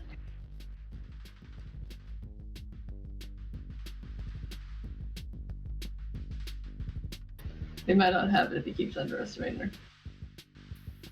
That's a 284. 284. Again, she swings and it just barely doesn't do any damage to you thanks to your armor. Doesn't give you the right to do any counterattack, and she's going to swing again. So this is going to be a minus 30 to your defense. Does she have 3 actions? Because I know she had an action to pick up her weapon. Yes. Mostly it's your Okay. dex plus your agility score. She has 5 actions. And attacks, all of your attacks take 1 action. Okay.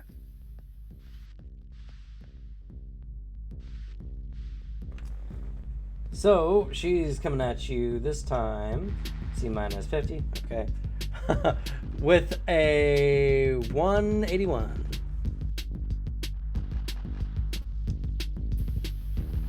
Okay, and that's a minus 50. 50 for me. Wouldn't this be the No, second the attack? second tech, sorry. Minus 30.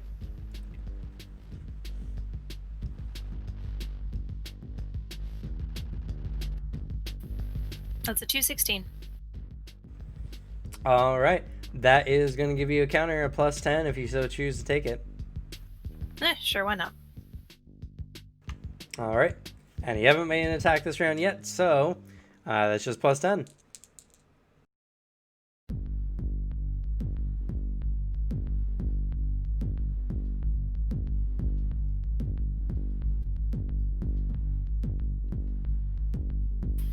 That's a 211.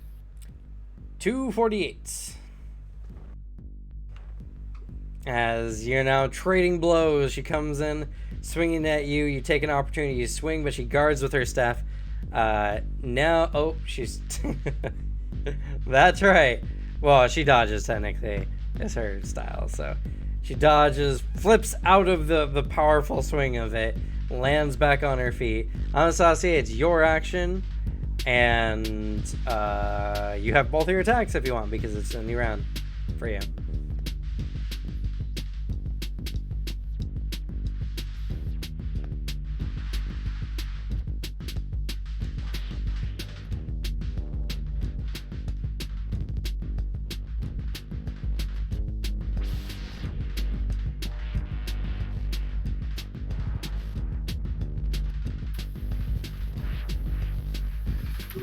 He's gonna try and have his shadow trap her, if I'm reading this correctly. Alright. Maneuvers using the normal rules and using the dexterity of the character for the related opposed characteristic checks.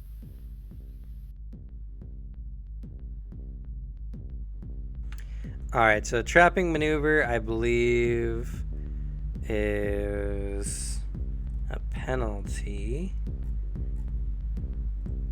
of minus 40 to your attack if you decide to do so.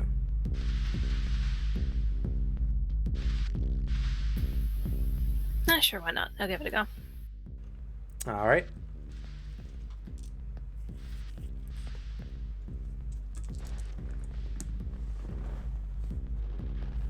She gets a 209.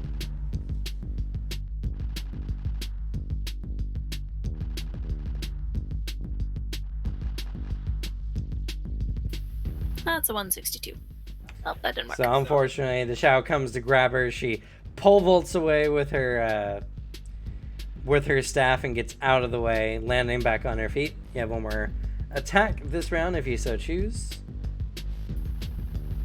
He's... or you can hold on to it. Yeah, he's gonna hold on to it. Alrighty. She's gonna go up. She's gonna attack you.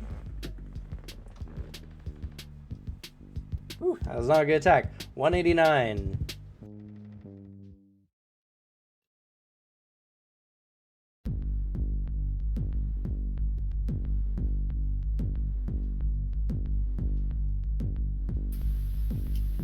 That's a 230. That's a pretty good difference there. That's over 40. So you can counter with a plus 20 if you want. Sure, we'll do that. Okay. So because you've already made one attack this round, that's going to be just a penalty of 5.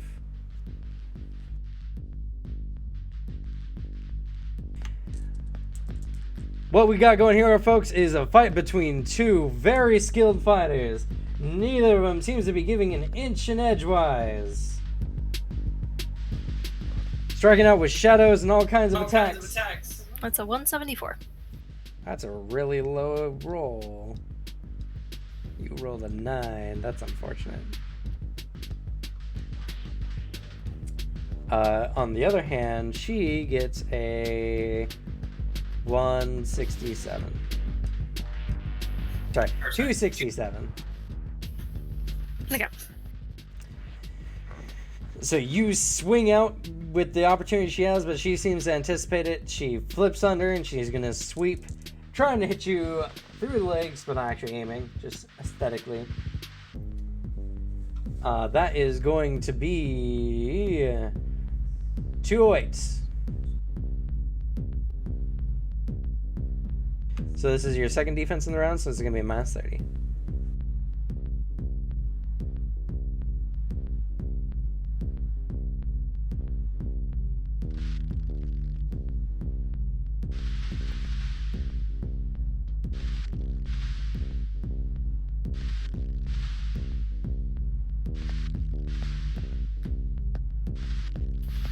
That is a 179.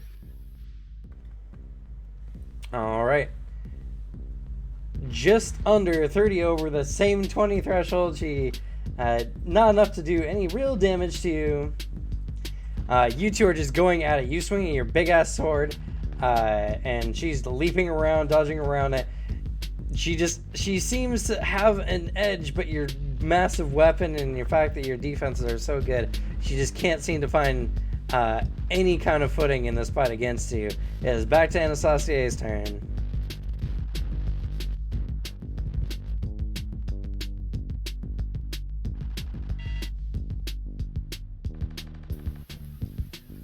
Okay, he is going to attack her. Alrighty. You notice now that after fighting her for a few rounds, her fighting style is very defensive by nature. The way the staff seems to swing around her, wherever the weapon stops, it's always blocking another region. You find that she's more adept at blocking than most. AKA, she gets a free block each round. Okay. Regardless of that, she gets a 214.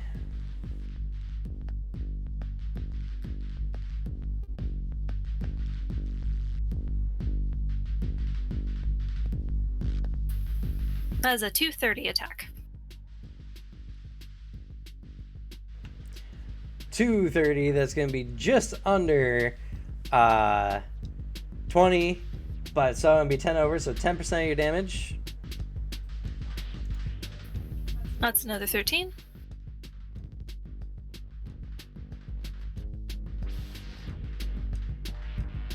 Gonna destroy her with chip damage. Yeah, just slowly but surely, but also roll your strength roll.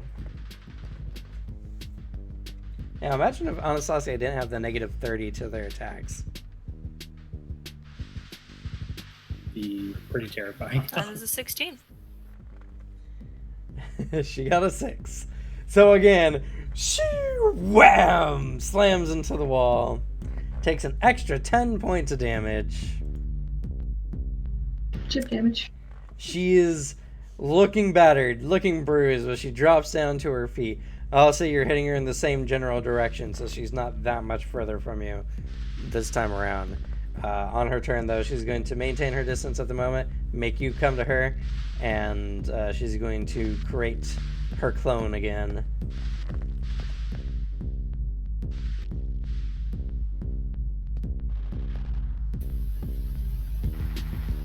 He's actually gonna wait.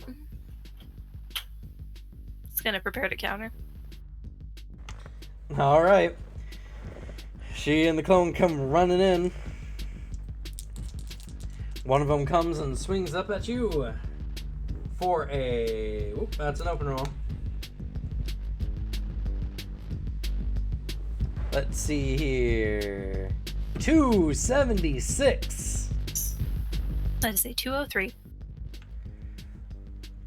All right. A devastating blow.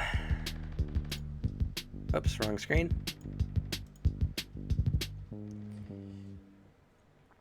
That is a difference of 73, so minus the 1 point of impact armor, that's going to be 60% of her damage. Which is 36 points of damage.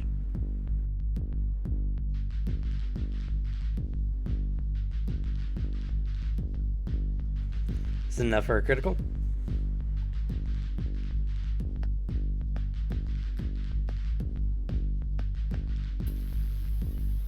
Yes. Alright. Critical level of 110. Sorry, 111. You don't need to worry about it. There's no way you can possibly take a maiming wound off of this. So again, they both come up. You're trying to set your defense. One comes in with a nice swing. Hits you in the jaw. Your neck goes a little too far for comfort, but your head snaps back into place. The same one is going to attack you again. For 99.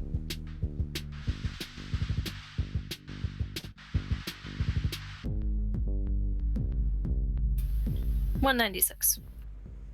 Alright, she comes in, swings. It's a little weak in your opinion. It's not quite 100 over, 90 over, so that's going to be a plus 45 to counter if you want to counter that one.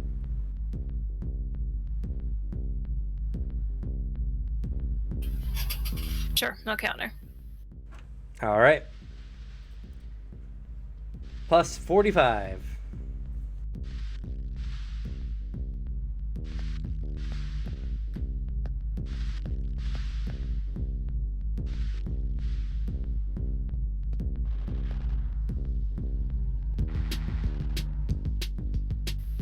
That is a 215. 163. Again, your blade comes out and whoosh, slashes through. Pop. Seems this one was the clone. And she says, falling for the same trick. How crude is she? Gets into your flanking position. She's going to strike. This is going to be a minus 30, and this is going to be the third attack against you, which is going to be a total penalty of 65.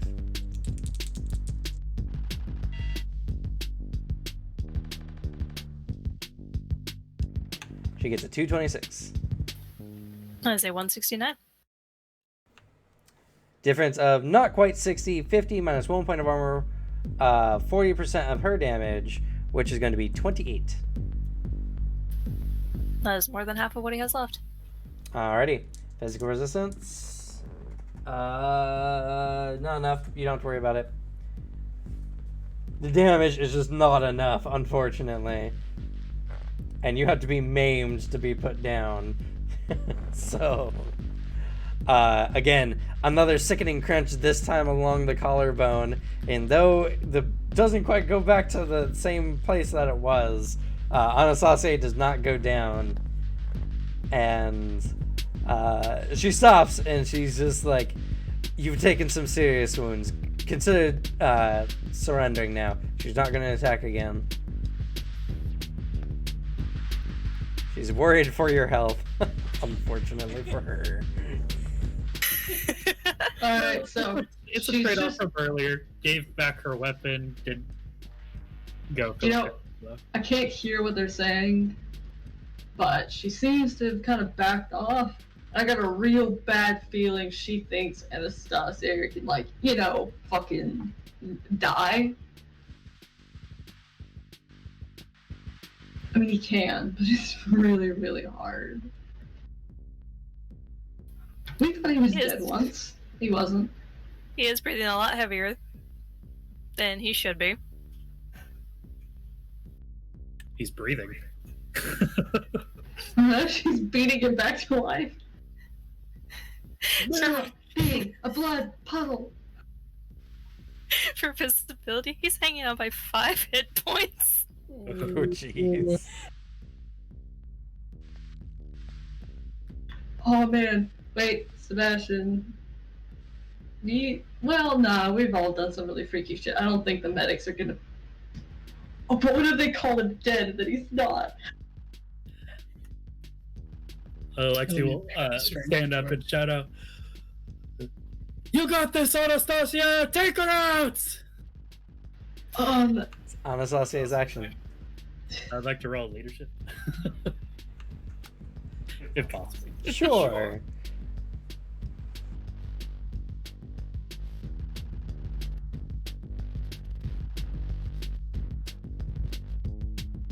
How is she looking?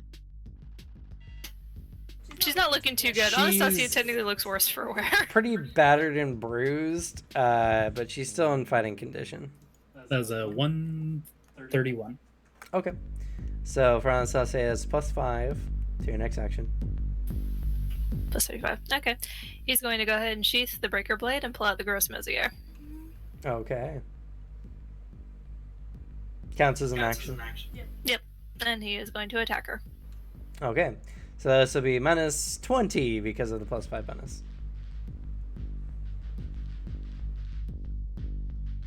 She's curious as to why you've started using a lighter weapon. It must be the injuries.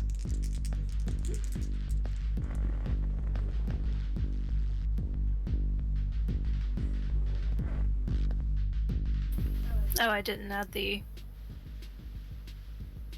leadership to it. Why is that one? Oh, the penalty. No. Yep. Why is that one? I think you're making the wrong rolls. Because your other No. attacks use 170 and this one uses 150. I don't know. Well, add 20 to that. Well, what's And your your what's your +5. normal attack ability?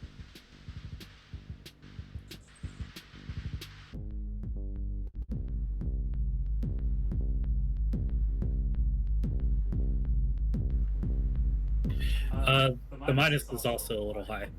It should be a -20 rather than a. 25. Well, I mean, Yeah. that aside, why have you been rolling 170 if your attack ability is 150? I don't know. I honestly do not know. That's so weird.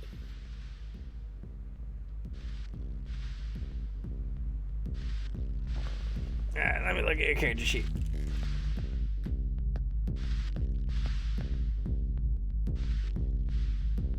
That's 150 up above.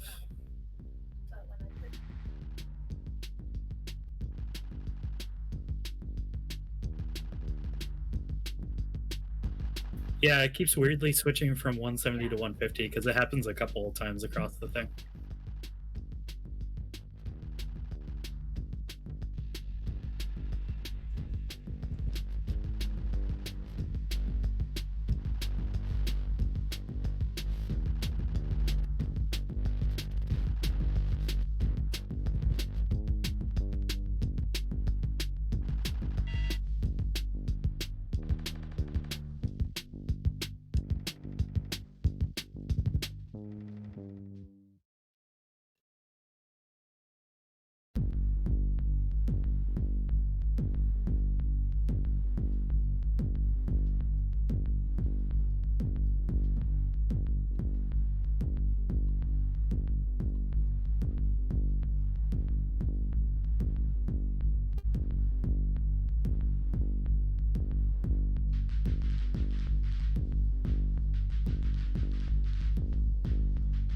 see. Either way, no matter what the roll was, I for sure did not hit her.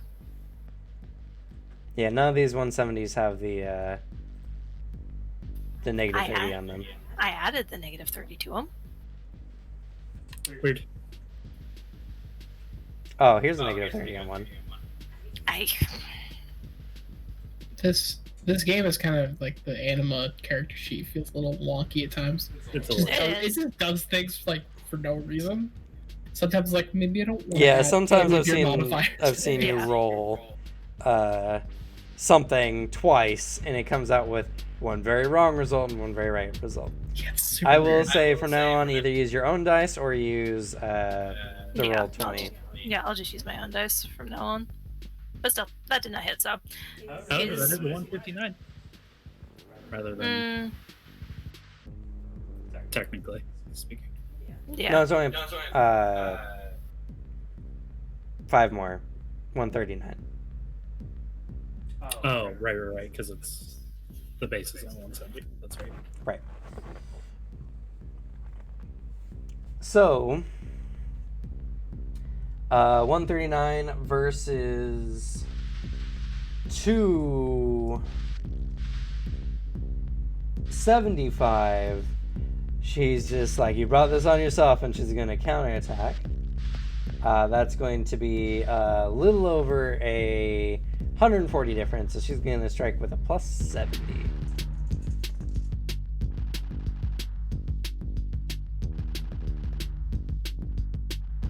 Honestly, not a high roll. 266.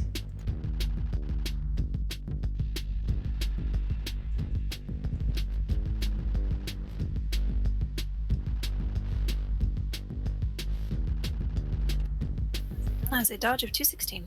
216. So just barely enough. She strikes you with a nice crack to your sternum, and Anastasia goes down. Yep. Ooh.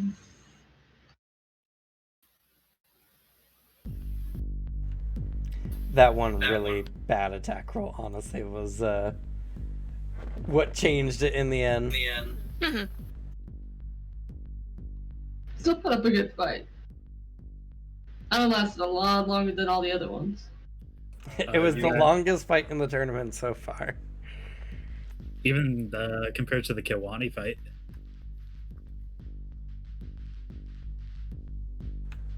All right. Good luck going up against that, Alexi. Yeah. I just learned because I was like reading through stuff. I've been shorting myself on ki from recovery. Tisk. She took a lot of damage in that fight, though. And it's all about to be undone in literally a day's rest. Oh, I mean, on Anastasia, yeah, but Legion still has to fight today. That's a good point. She's going to be tended to by the doctors, but not going to be the special doctor. But that being the case, we're going to go ahead and go as unfortunately, this is all we have time for tonight. No, keep going. No, shut up, Alex. Yeah. No, Unfortunately, Alex, it's I your have fight. obligations later today as well. no, you don't.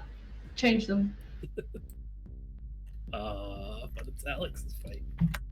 Yeah, it is, but I need to sleep. This But is in-house favoritism. I'm sorry, actually, that's literally just how it turned out. Nah. More. Too bad, sorry. Stop making me wait. The Anastasia fight went way longer than I thought. The Ken fight was like 3 rounds done. 17-minute fight. 2 characters with some really good defense. Yeah. Anastasia, die faster.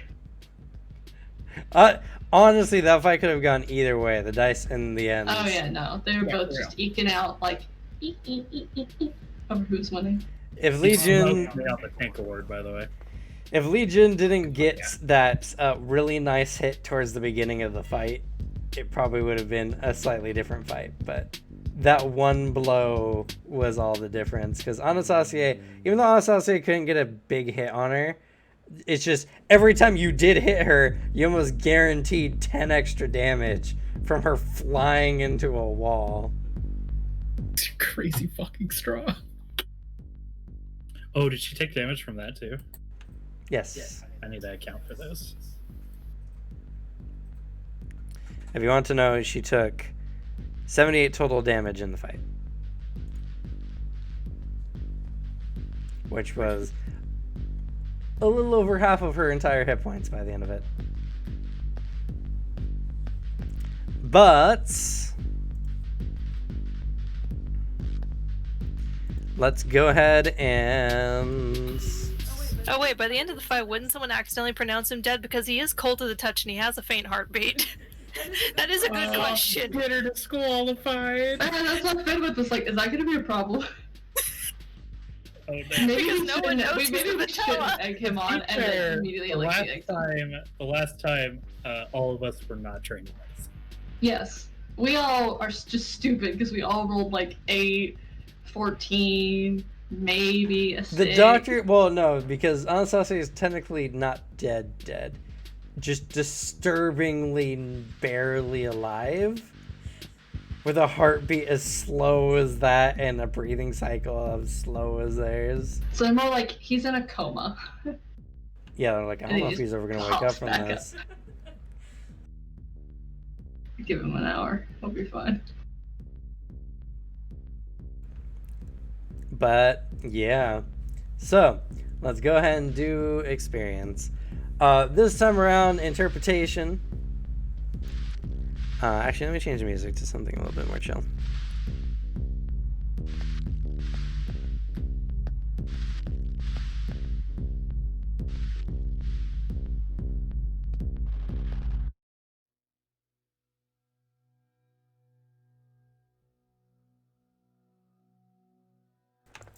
Some roleplay, not a ton. I did like some of the stuff that was being done. 15 experience points for that. Time spent, 3 experience points. Don't worry about that, Anastasia. You're good. No good ideas or plans. No difficult actions. She's mostly just been fighting. No segment closure, so I guess we just go straight to the player awards. So, everyone, for your first fights, besides Alexi in the first round anyway, because he did his already. And Anastasia. Did Anastasia fight twice today? Yes. Yes, Okay, yeah, because we ended because at we Ken's fight. ended at Flame Guy's fight. Yeah. We didn't get a chance to jump into Anastasia's fight. Yeah. So everyone but Alexi, you get 5 experience points for your first fight. Some of the enemies are a little bit stronger than others. In the end, dice can always fuck you up. Plus, you guys are here to get experience, so that's where you're getting.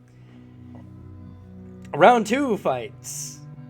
Both Alexi and Anastasia gain 10 experience points.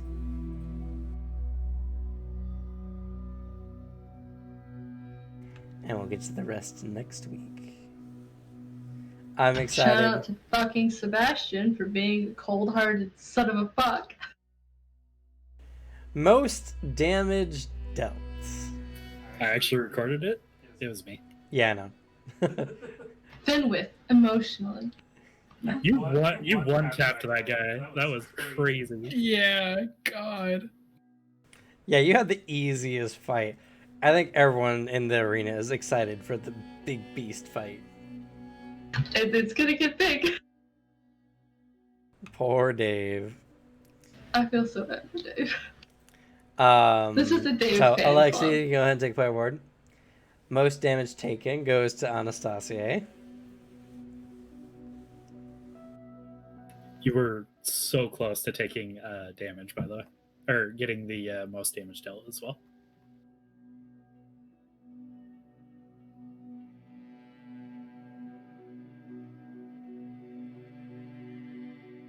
Yeah, unfortunately, Lexi didn't get to fight 2 people this time around, so Anastasia had the best chance, but unfortunately, the dice called what they called. The Face Award goes to Finwith. You didn't succeed, but you faced. Good He's job. trying his best, always, at everything. The Utility Award. I'm going to say goes to Anastasia. Your sudden surprise attack, I think, surprised everyone and was a really big blow in your fight. Oh, and minor shout out for facing, Alexi did actually use leadership. He did. I would say... It kind of goes against the fun of the tournament of one-on-one fights. So, I'll give it to Finland. It's fine with me. But, Anastasia, that's another player award for the use of your shadow. It's really good. I was very excited for you to finally pull that out. Gotta show some cool new vampire abilities. Except as soon as he gets around Anastasia, it was just, why the fuck didn't I know you could do that? How long have we been training together? It's a really cool Ars Magus. That sounds awesome. You're a really shady motherfucker for not telling me. It's fine. Obviously, I've once again overshot, the level of friendship that we've attained, and I'm not upset about it or anything. I respect your boundaries. Pity Award goes to Finwith because social rejection. Yeah. He's just a golden retriever. Stop kicking the poor dog when he's down. Muscles big, but heart soft. Hearts are very soft.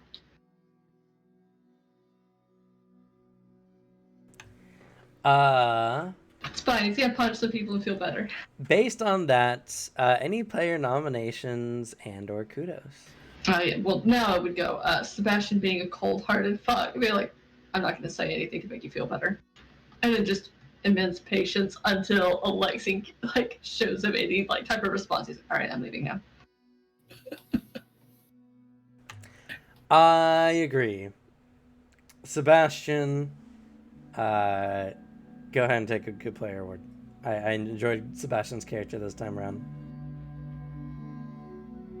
He got to be the uncaring asshole. And it was so hard for me not to be like, Sebastian goes and checks up on the guy he fought. Because I wanted to know if he lived. But yeah, Sebastian wouldn't give a shit. If he dies, he dies. It's his fault for being weak. And then for Alexi's vision problems are really entertaining.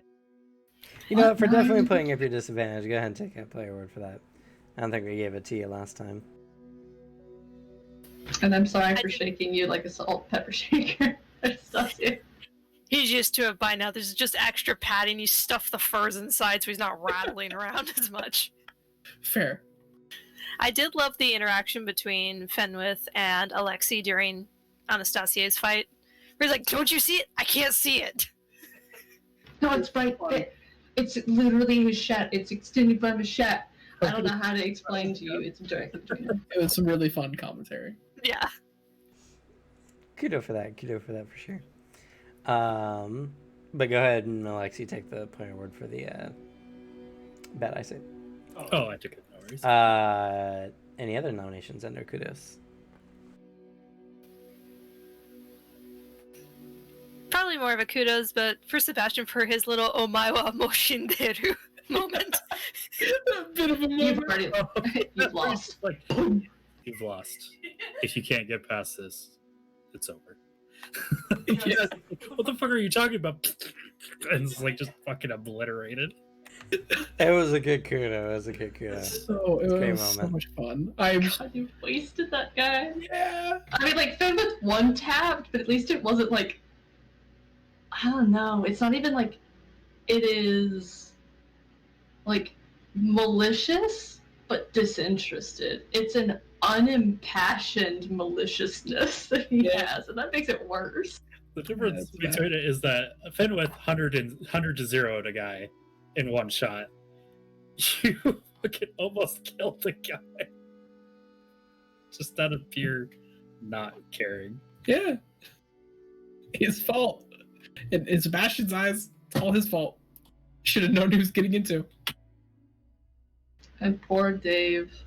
He got sent here on a bet from his friend. He got his shoulder dislocated by a werebear. He's like, I didn't sign up for this. I did. And now I owe my soul for like a year. Poor Viv didn't realize until they were having that conversation. I did love this is more of like a kudos probably, but like when Alexei was talking with Sebastian, and Sebastian's just like trying to be nice, but it's like very disingenuous. Where he's just like, yeah, I saw your ice stuff. It was great. Why don't you try to be nice to me?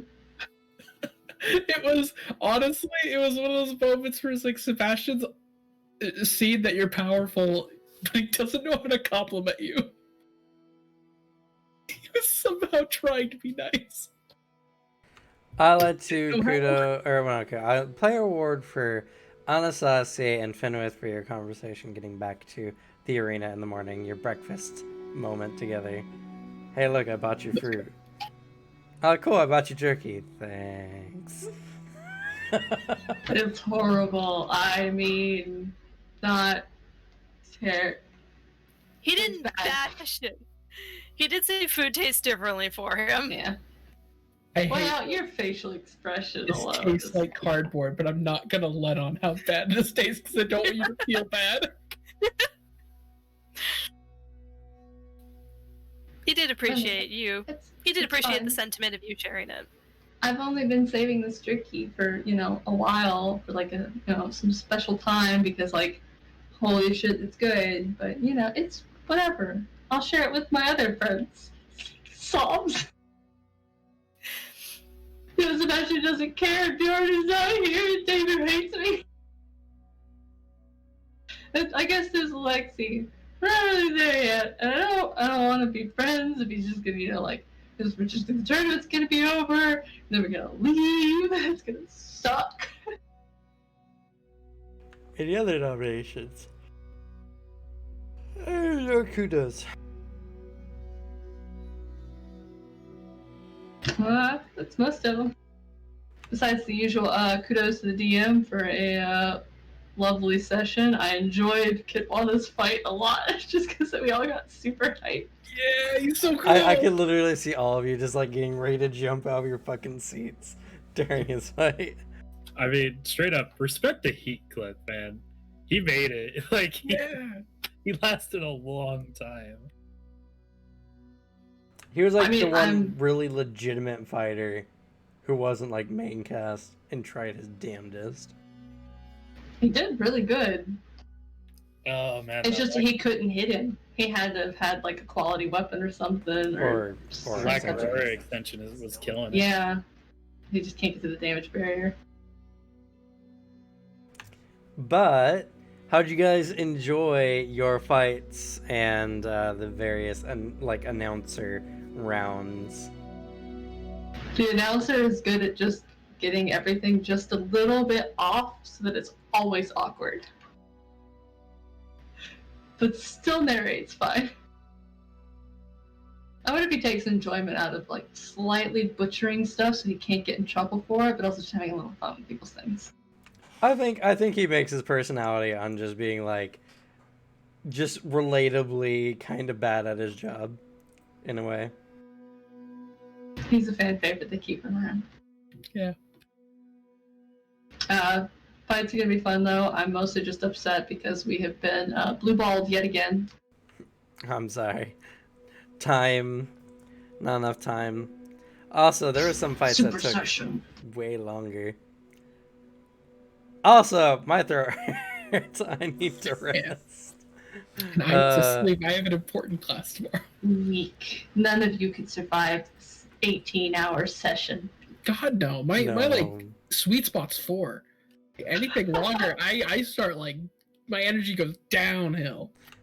To be fair, I can't people hold accountable when, every single Sunday we were doing 10 to 12 hour games. And then I've done multiple 16s and one 18. So it is a rather unnatural talent to not burn out on.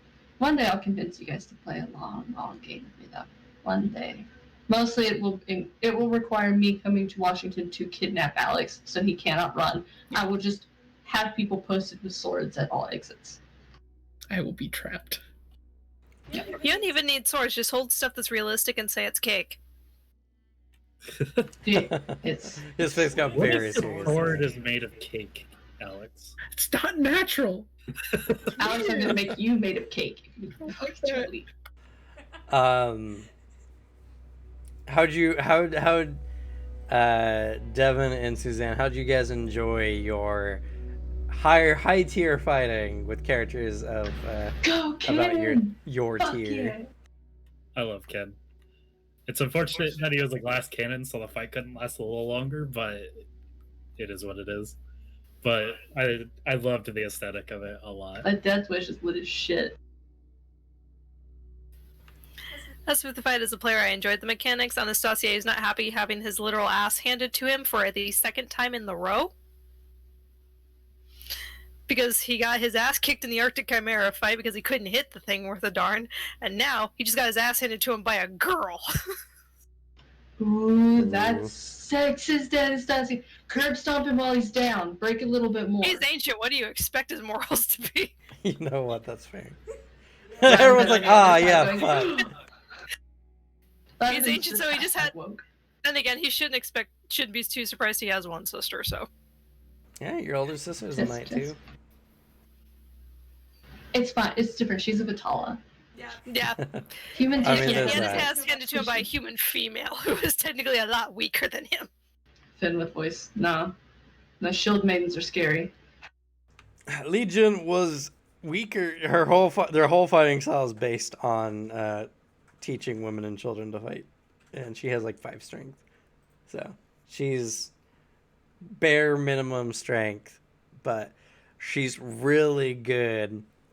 She had probably the highest attack and defense of any of the fighters in this bracket. Just raw talent and skill. Rather than Everyone else had to put points into other things. Like Ken had to put key stuff in. Kitwana has his own stuff. Siegfrieda has her own stuff.